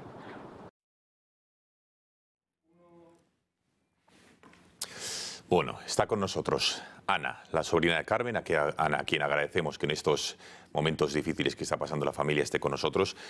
Ana, buenas noches. Buenas noches. Bueno, Ana, en primer lugar, ¿cómo está tu tía Carmen? No sé si se ha enterado, si le habéis comunicado la noticia o estáis vosotros, el resto de la familia, intentando gestionar la recuperación del piso de tu tía sin que se haya enterado. No, ella está al tanto de todo. Estamos intentando pues gestionar lo mejor posible todo sin que ella sufra. Porque, claro, es una situación bastante angustiosa y tampoco la viene bien a ella. ¿Cómo está? Entonces, si la habéis enterado, ¿cómo le sentó la noticia? Bastante mal. Bastante mal, y los médicos no la recomendaban tener ningún disgusto. De hecho, por eso estaba en la finca, para tener un poco de descanso y olvidarse. Con lo cual se sigue fuera de Madrid intentando desconectar, y tú estás al frente de la gestión para intentar recuperar la casa, ¿no? Sí, bueno, ella ahora mismo está en Madrid. Está en Madrid. Está en Madrid. Ana, no sé, decías en el reportaje que no sé si al final habéis cambiado y lo habéis hecho, pero creo que no habéis ido a la casa a intentar hablar con la familia para hacerles intentar que entren en razón, diciendo que tu tía es invidente, que acaba de ser operada de un tumor en la carótida. ¿Habéis hablado con esta familia Ocupa o no? No, no lo hemos intentado tan siquiera. ¿Por qué? Porque tenemos miedo. Tenemos miedo. Es una familia de etnia gitana y no sabemos cómo pueden responder. También es la primera vez que te enfrentas a esto, nunca piensas que te va a pasar a ti. No sabemos cómo actuar. Que llamasteis a la policía, entiendo. Ayer decías que os enterasteis a las 9:15 de la noche, acudió la policía. ¿Y qué es lo que pasó? ¿Qué es lo que hizo la policía y qué os ha recomendado? La policía municipal logró finalmente que ellos abrieran la puerta, abrió una mujer embarazada con 3 niños menores y lograron identificarla con el DNI y poco más. No nos dejaron ni pasar porque se considera allanamiento de morada, aun siendo propietarios de esa casa. Una vez que hay menores, ya no puedes entrar. La justicia es así. Pero tú, Ana, o no sé, a lo mejor algún otro familiar, ¿fuisteis con la policía a intentar hablar con esta familia Ocupa o no? Con la policía, pero ellos dijeron que llevaban viviendo allí ya 15 días. Cuando hace 15 días la casa no estaba vacía. Entiendo que dentro del interior del piso estaba todo lo de tu tía Carmen, lo de su hermana y lo de su cuñado. Es decir, todas nuestras pertenencias, todas. ¿Y cómo está el piso por lo que pudisteis ver o por lo que desde la puerta? Porque no pudisteis ver más, pero si estaban todos vuestros enseres personales, todo lo de material, entiendo que nevera, comida, ¿cómo está? ¿Qué sabéis del interior? La verdad que mi madre no llegó a ver nada del interior del piso porque la pareja de municipales estaban delante de ella y ella no quería tampoco que le vieran la cara, ni que la identificaran de ninguna manera. Pero no sabemos el estado en el que está el piso. Ana, vamos a ver, hemos ido al piso, nos han abierto y hemos conseguido un compañero hablar con esta familia y este es el Ocupa y este es el testimonio, la historia que nos cuentan de lo que han hecho. Veamos. ¿Yo soy los nuevos vecinos? Sí. ¿Cuánto tiempo lleváis aquí? Una semana. El piso que habéis ocupado, sabéis que es de una señora que es invidente, ¿no? Se hacía a la mujer. No, yo no sé nada, pero yo no sé nada. Estaba precisamente en casa de un familiar. Estaba precisamente recuperándose. ¿Sabes? O sea, es una mujer mayor, ya, ¿sabes? La pobre, ¿sabes? ¿Vais a estar mucho tiempo? Yo tengo que hablar con este hombre. ¿Con quién? Con mi primo. En realidad... ¿Ese que te lo ha conseguido? Explícaselo. ¿No le he dicho a ningún vecino? No. No le he dicho nada. Ah, pues, por lo menos a mí no, yo no siento nada. Y tú que estás con tu familia ya está, ¿no? Ya. Y no sabes cuánto tiempo vais a estar ni nada. Pues no, pero... voy a intentar comentárselo y a ver si podemos explicar. Yo sí lo voy a comentar. Vale. Yo le digo para lo que se voy a comentar. Depende de él, yo voy a hacer lo que pueda ver. Ya. Vale. Venga. Hablo con él. Vale. Ana, por lo que parece, dice uno de los ocupas o miembro de la familia que dependen de un primo, que le tienen que preguntar, con lo cual parece ser que ya no es solo esta familia, que posiblemente haya más miembros dentro del domicilio. Sí, eso nos han dicho, que hay como 12 personas dentro. 12 personas en el interior. Sí. Y es imposible que lleven esos 15 días que dicen viviendo, porque claro, hace 15 días estaba tu tía y su hermana con su cuñado, y con lo cual es imposible, ¿no? Es imposible. De hecho, yo estuve la semana pasada estuve fuera de Madrid, y el viernes antes de marcharme de viaje estuve en el piso. Y pudiste entrar y no notaste nada raro, y no habían cambiado todavía la cerradura ni nada. No, para nada. Yo entré con mis llaves y no había nada raro. Alberto Serrano, abogado, experto en este tipo de situaciones. Muy buenas noches. Muy buenas noches. Alberto Serrano, siempre le llamamos, bueno, colaborador de esta casa habitualmente, pero experto conocedor por su trayectoria profesional de este tipo de injusticias y de huecos que tiene la ley. Alberto, ¿qué primeras impresiones o qué sientes al escuchar el testimonio? Lo primero que quiero aclarar, don Gonzalo, para dar un poquito de luz sobre este tema, que no es lo mismo ocupar una casa con morador que una casa con morador. En el caso de esta... Con morador que sin morador. Exactamente. La trascendencia penal no tiene absolutamente nada que ver con nuestro Código Penal. En el caso de esta señora, es la diferencia entre calificar el delito como delito de usurpación, que apenas tiene trascendencia penal, ya lo hemos explicado muchas veces en este programa, y el delito de allanamiento de morada.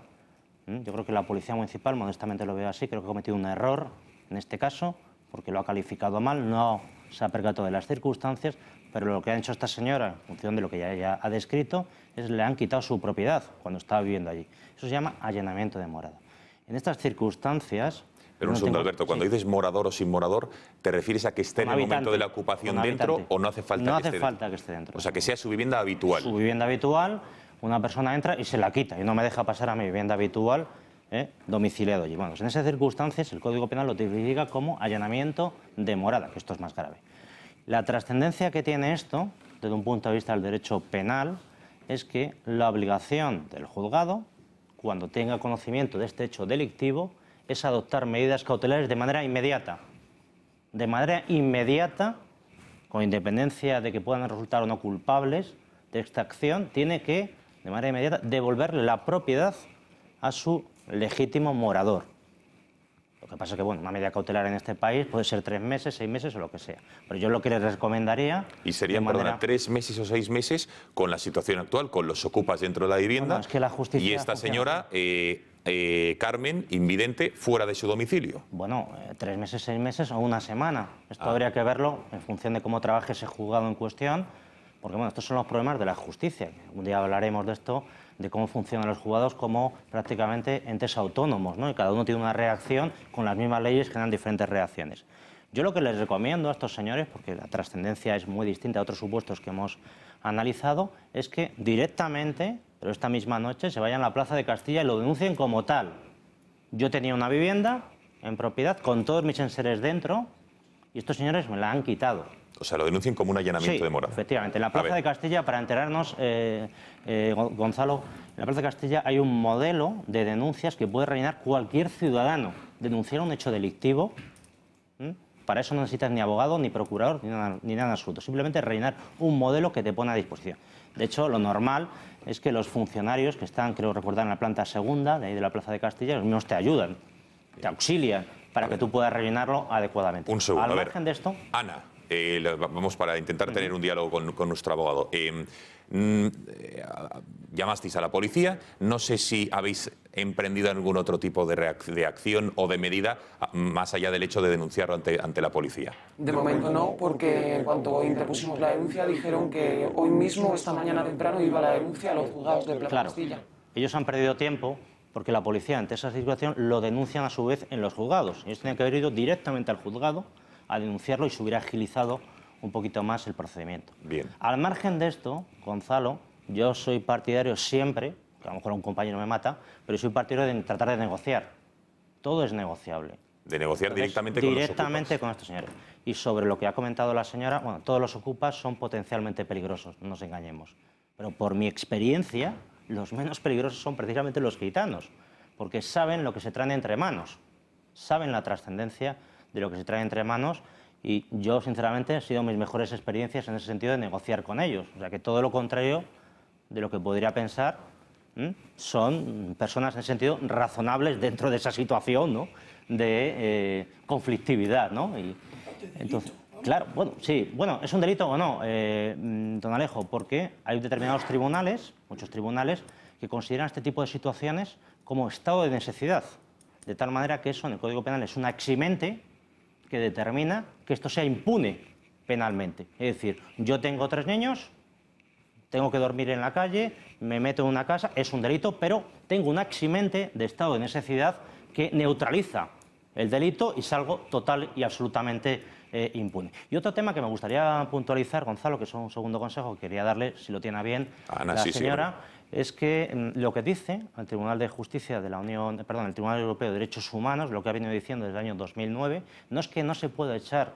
a una familia con niños de una determinada vivienda, sino, lo que ha venido a decir, es que los poderes públicos tienen que prestar una vivienda pública ante ese tipo de situaciones a las personas especialmente desprotegidas que tengan enfermos o niños para darles cobertura. Esto es lo que ha venido a decir desde el año 2009, una primera resolución que llegó a España en el año 2009, que, bueno, ante este tipo de situaciones se les desahoga, perfecto, pero a continuación el ayuntamiento de turno tiene que estar pendiente para darles una vivienda con que cobijarlos, ¿no? Entonces, un consejo que les doy, si lo tienen a bien, es que se pongan en contacto ya directamente con el Ayuntamiento de Madrid, con la propia comunidad a través de la Agencia Social de la Vivienda, y soliciten que vaya un educador social, un trabajador social, se ponga en contacto con esta familia y les ofrece algún tipo de alternativas. La cojan o no la cojan, pero eso ya, evidentemente, cuando llegue el momento, en su caso, de ejecutarlos, evidenciará que no la necesitan. Claro. Si ellos rechazan la ayuda de los poderes públicos, pues eso evidencia que no necesitan. Y en tales circunstancias es legal el lanzamiento, incluido con niños pequeños, lo que fuera. Bien. Ana, nos comentabas que una de las primeras reacciones que habéis pensado en tomar, o medidas tomar, era evidentemente cortar la luz, gas, los suministros, pero que no lo podéis hacer. Nos ha aconsejado que no, que sería un delito de coacción habiendo menores en el piso. ¿Quién os lo aconseja? ¿El policía, algún abogado? ¿Quién os ha dado esta recomendación? Ha sido cuando hemos ido al suministro para dar de baja tanto el agua como la luz y ante la duda hemos vuelto a la comisaría para asegurarnos y cierto es que en la comisaría nos han dicho que sí. Es decir, que vais a tener que seguir pagando el agua, la electricidad y el teléfono a esta familia que os está ocupando. Exacto. Abogado Serrano, yo esto no lo veo ni medio normal. ¿Es un delito de coacciones cortar la electricidad y el gas de un piso en el que te han ocupado? Yo creo que en estas circunstancias no. Otra cosa es lo que te puedan acusar o lo que te puedan denunciar. En estas circunstancias yo pienso que no, porque la coacción supone el impedir el ejercicio legítimo de un derecho. Y en este caso no tienen ningún derecho a disfrutar de la vivienda y de la luz de una casa ajena. Otra cosa es que te puedan denunciar por tal circunstancia. ¿Y por qué se denuncia este tipo de circunstancias? Porque lo que se amparan los ocupas es que ellos están en una situación de arrendamiento. Un arrendamiento que ellos llaman de tipo verbal.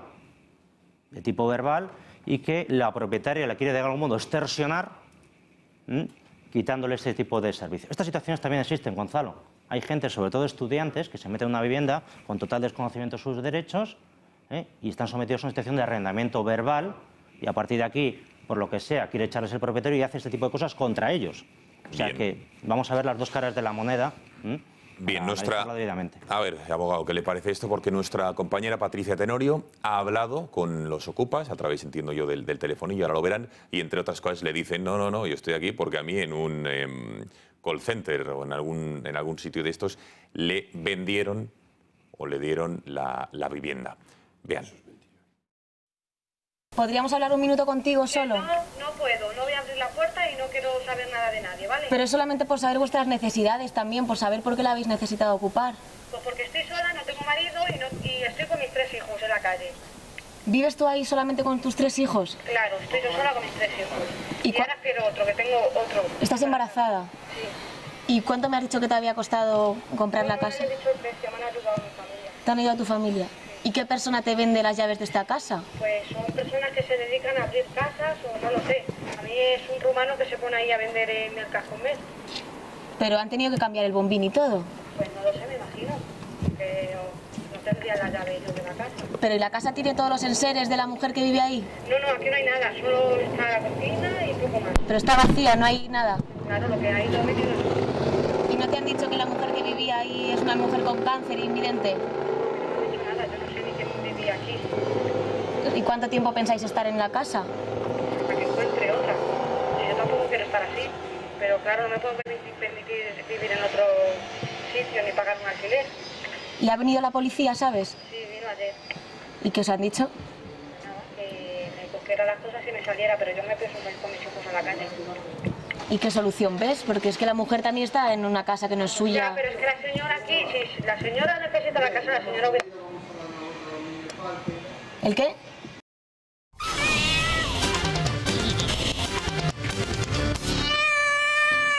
Ana, dice, lo digo porque aquí vamos viendo algunas, no sé si mentiras, pero incongruencias. Dice que tenía un contrato, dice que vive ella sola con sus 3 hijos y que está embarazada del cuarto, cuando nuestras cámaras han pescado a otro morador de la vivienda, a otra de las personas que están en el edificio.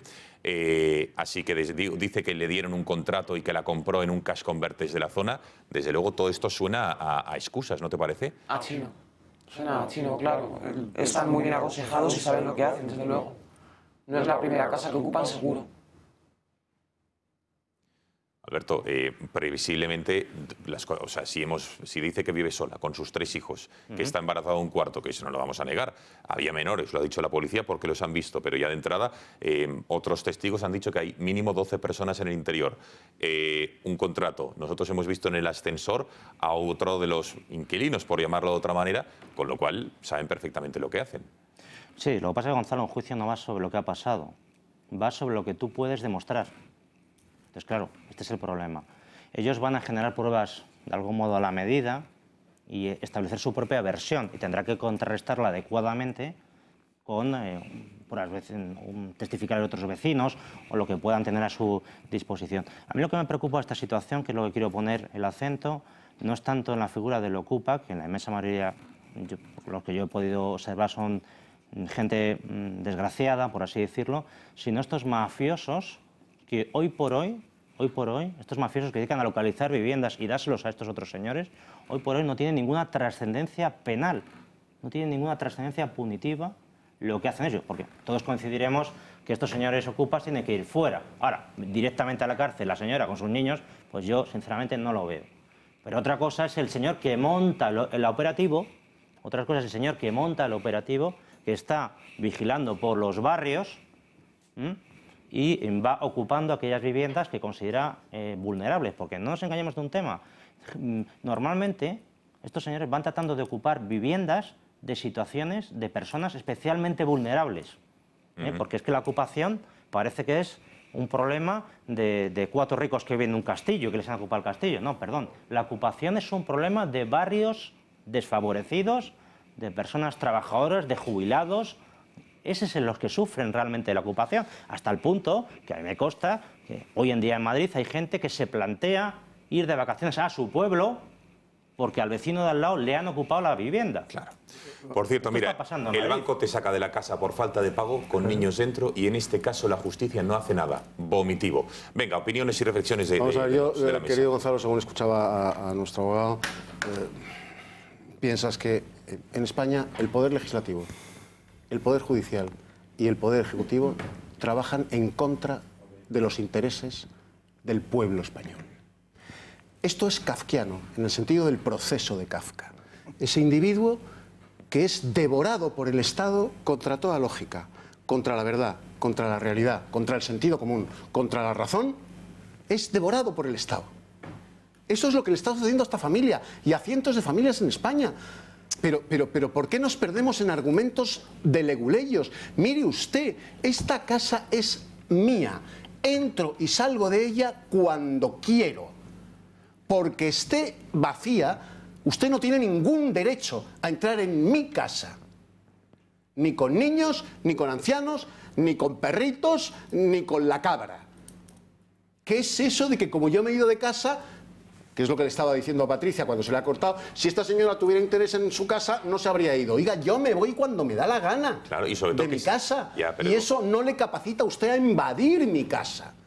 Pero además, ¿de Eduardo, qué estamos hablando? Se ha ido a descansar, entre otras cosas, después de la operación. O si se ha ido a la feria de Sevilla, sí, me da lo mismo. O a escalar el Everest. Ya, Eduardo, pero es tu casa. Sí, sí, pero que es una masa más, es más escandaloso. Si cabe. O sea, vamos a ver, en esto yo envidio profundamente a los ciudadanos norteamericanos. Pero ¿cómo es posible que invadan tu propiedad y la policía y los jueces te digan que te tienes que joder? Que tienes que aguantar que 4 sinvergüenzas gitanos, payos, cíngaros, magrebíes o ucranianos entren en tu casa porque te has ido a escalar el Everest o a operarte.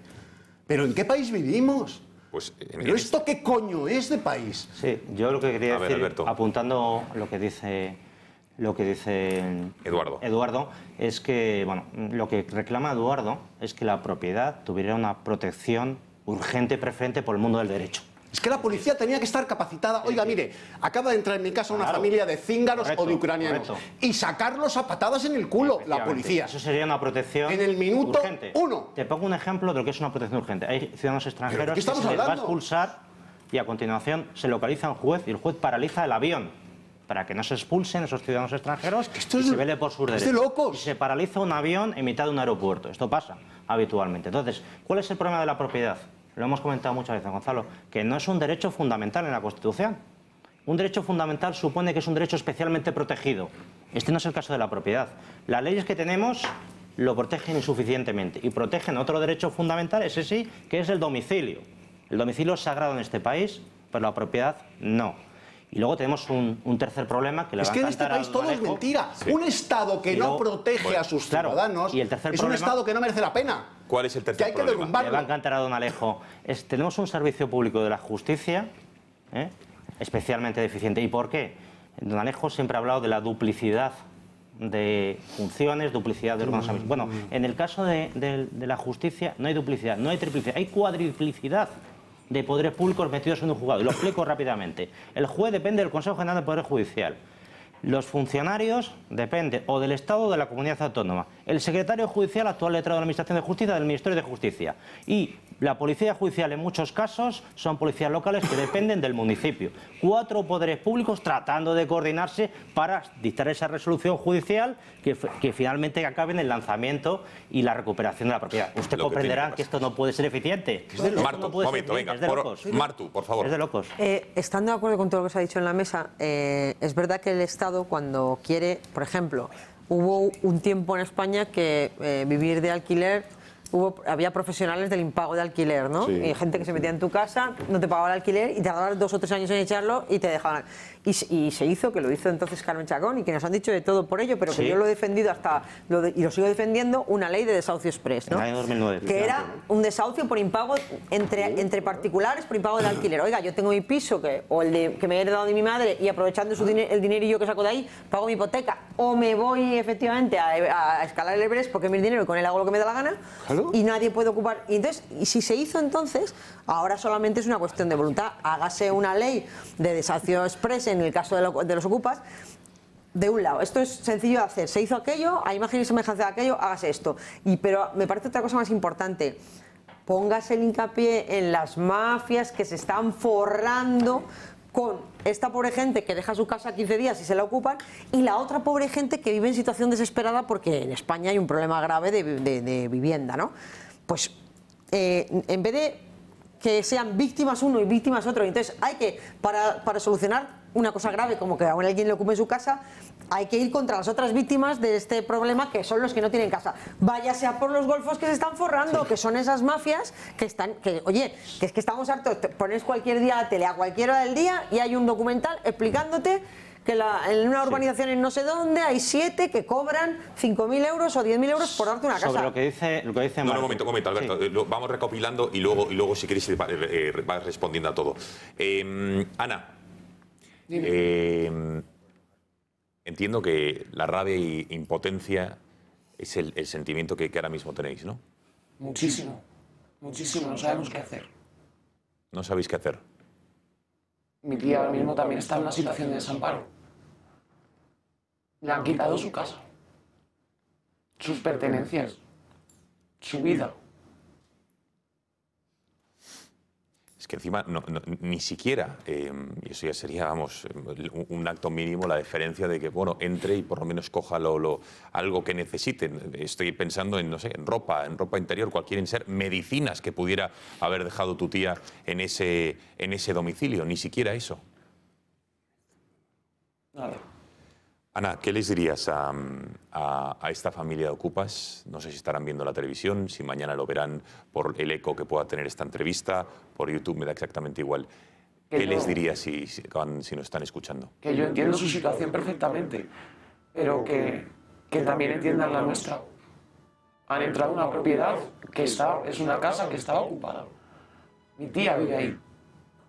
Esa casa era de mis abuelos y que la obtuvieron con mucho esfuerzo y mucho trabajo.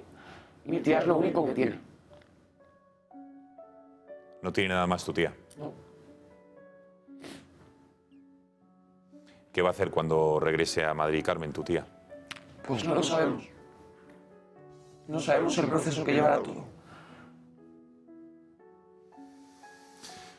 Fernando, Alejo, Antonio, ¿alguna reflexión más al respecto? No, pues mira, que en España hoy, cuando te alejas un poco de la situación y tratas de verlo con perspectiva, la verdad es que esto parece un sainete. O sea, esto va contra todo sentido común, más allá del embrollo legislativo y todo lo que se quiera, esto va contra todo sentido común. Si a ti te ocupan tu casa, tú tienes que poder ir a un policía, mire usted, en la comisaría de la esquina, esto es mío, y se terminó. Y el policía entra allí por las buenas, por las malas o por las regulares y echa a esa gente de allí, porque esto es mío, como ha dicho Eduardo. Joder, porque me he ido a escalar el Naranco de Bulnes, porque me da la gana, pero es que todavía tenemos que dar, o sea, la gente ocupada todavía tiene que dar razón de por qué. ¿Por qué no estoy en casa? Porque me da la gana. Y estoy donde me da la gana. Y si me quiero ir de vacaciones 6 meses porque me ha tocado la Bonoloto, me voy. Y no le tengo que dar cuenta a nadie. A mí me sorprenden dos cosas. Uno, que esto pasa ante la absoluta inacción del poder político. Aquí nadie hace absolutamente nada. Se hablaba antes de que si no está recogido en la Constitución y tal. Bueno, mira, la Constitución es una declaración de buenas intenciones, así genérica. Sí, sí. Y sirve para lo mismo y para lo contrario, según la voluntad del poder político. La Constitución también recoge el derecho a la vida de todos. Y luego ese todos lo interpretamos según nos interesa, porque para eso metemos a los nuestros en el Constitucional, que elaborarán la sentencia correspondiente que a nosotros nos interesa. Por lo tanto, con esto sucedería exactamente lo mismo. Modifico el término, cambio la palabra y ya está, y justifico lo que quiero. El poder político tiene una absoluta inacción ante esto porque no es políticamente correcto. Parece que defender la propiedad es una cosa sospechosa, ¿no? Y luego hay otra cosa que me sorprende profundamente, y es que no se produzcan episodios que desemboquen, y no es que yo esté llamando a esto ni nada parecido, pero que desemboquen en casos de violencia. Porque yo entiendo que, o sea, a mí me entran en mi casa y yo francamente 3 meses no me espero. O sea, eso te lo digo. Y probablemente haya más gente en el futuro, si esto sucede, que reaccione así, porque a lo mejor, desgraciadamente, que nadie quiere esto, por supuesto, nadie en sus cabales, pero a lo mejor es la única manera de crear un conflicto para que esto se pueda desenlazar así. Todos sabemos que además todo esto es una estructura que está montada perfectamente por mafias desde hace muchísimo tiempo, que viven de esto, que viven de extorsionar en algunos casos a aquellos que ocupan las casas y en todo caso viven a costa del propietario, lo que me parece que es absolutamente intolerable. Decía un espectador, creo que con toda razón, que si tú no pagas al banco, el banco te echa. Y lo que el banco sí puede hacer contigo resulta que la justicia no lo puede hacer cuando a ti te lo hacen. Es que me da la impresión, y es una impresión, pero va tomando arraigo, que en España hay una deliberada protección del delincuente. El banco te echa aunque tengas un bebé de 3 meses enfermo. Sí, te va a la cárcel. Fernando, tienes aquí a Ana, la sobrina de Carmen. No sé si tienes algún mensaje o algunas palabras que dirigirle a ella. No, lo digo por decirle algo, alguna palabra de ánimo o de afecto, entiendo yo, y de comprensión por el sufrimiento que están viviendo, ¿no? Pues hombre, lógicamente, es que debe ser una situación verdaderamente de una enorme impotencia la que se vive cuando uno, bueno, pues tiene sus enseres en un domicilio, ve que lo han ocupado, no puedes hacer absolutamente nada, y la solución que te da la legislación actual es la de la protección a aquel que te ha echado de la casa, ¿no? Entonces, pues ¿qué se le va a poder decir en el plano humano? Pues desde luego que tenga la mayor paciencia del mundo, que sea lo más contundente que pueda y que, en fin, que recabe las opiniones de los expertos en estos temas, pero que desde luego en lo personal, pues lógicamente tiene todo mi apoyo y comprensión, desde luego. Antonio y Alejo, venga. Sí, nuevamente aquí se ve, en un caso como este, como el Estado, que es la garantía de la propiedad privada. Recordemos que desde el siglo XVII para acá, los pactos para conseguir estados democráticos, estados de derecho, la propiedad era sagrada. No estamos hablando de ricos ni pobres, estoy hablando de la propiedad, ¿vale?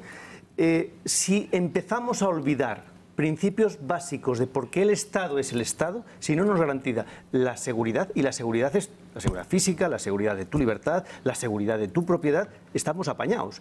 Vivimos en una sociedad absolutamente adolescente que está llegando a todos los estamentos sociales. En la escuela ya pasó con la LOPSE. Convertimos a los niños prácticamente en, voy a decir una palabra dura, pero que no representa, en discapacitados psíquicos. Es decir, no los dejábamos que se les pudiese frustrar en un momento determinado.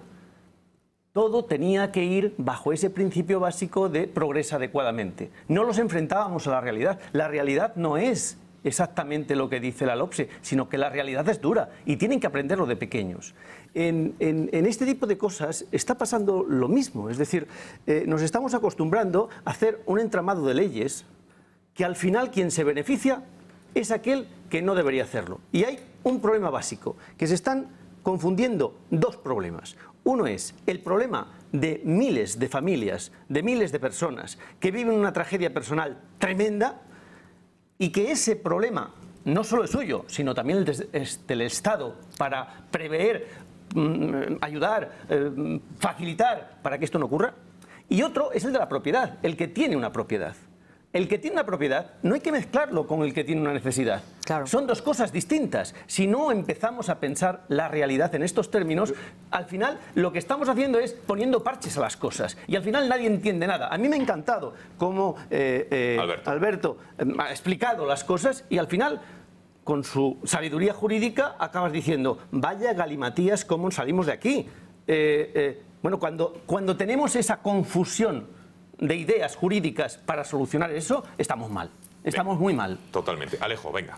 Bueno, yo creo que la conclusión es obvia. Es decir, vivimos en un Estado de Derecho en cuyo seno pasan cosas absolutamente inaceptables.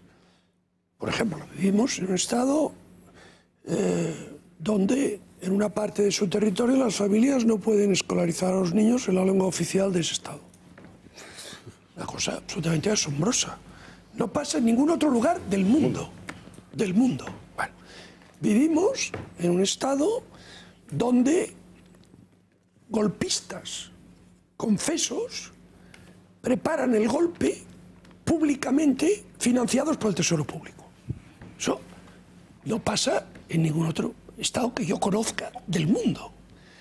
Y vivimos en un Estado donde una honrada familia que tiene una vivienda ve cómo unas personas totalmente ajenas a esa familia ocupan por la vía fáctica y violenta, porque tienen que forzar la puerta y sustituir la cerradura, con todas sus propiedades dentro, y el Estado protege a aquellos que han cometido esa tropelía.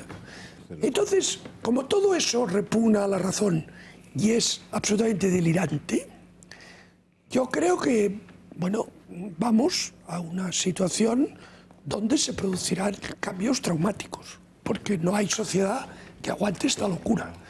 En lo que se refiere al caso de Ana y dramático, Carlos, sí, en fin, escandaloso que nos ocupa esta noche, la solución es tan fácil como que el Congreso de los Diputados tome conciencia del problema, el Gobierno o un grupo parlamentario presente, si es el Gobierno, un proyecto de ley, si es un grupo, una proposición de ley, donde se dote a las fuerzas de seguridad del Estado y a los jueces de la capacidad y de la obligación de reaccionar de manera inmediata, de tal forma que en un plazo de 48 horas se ha devuelto la vivienda al propietario.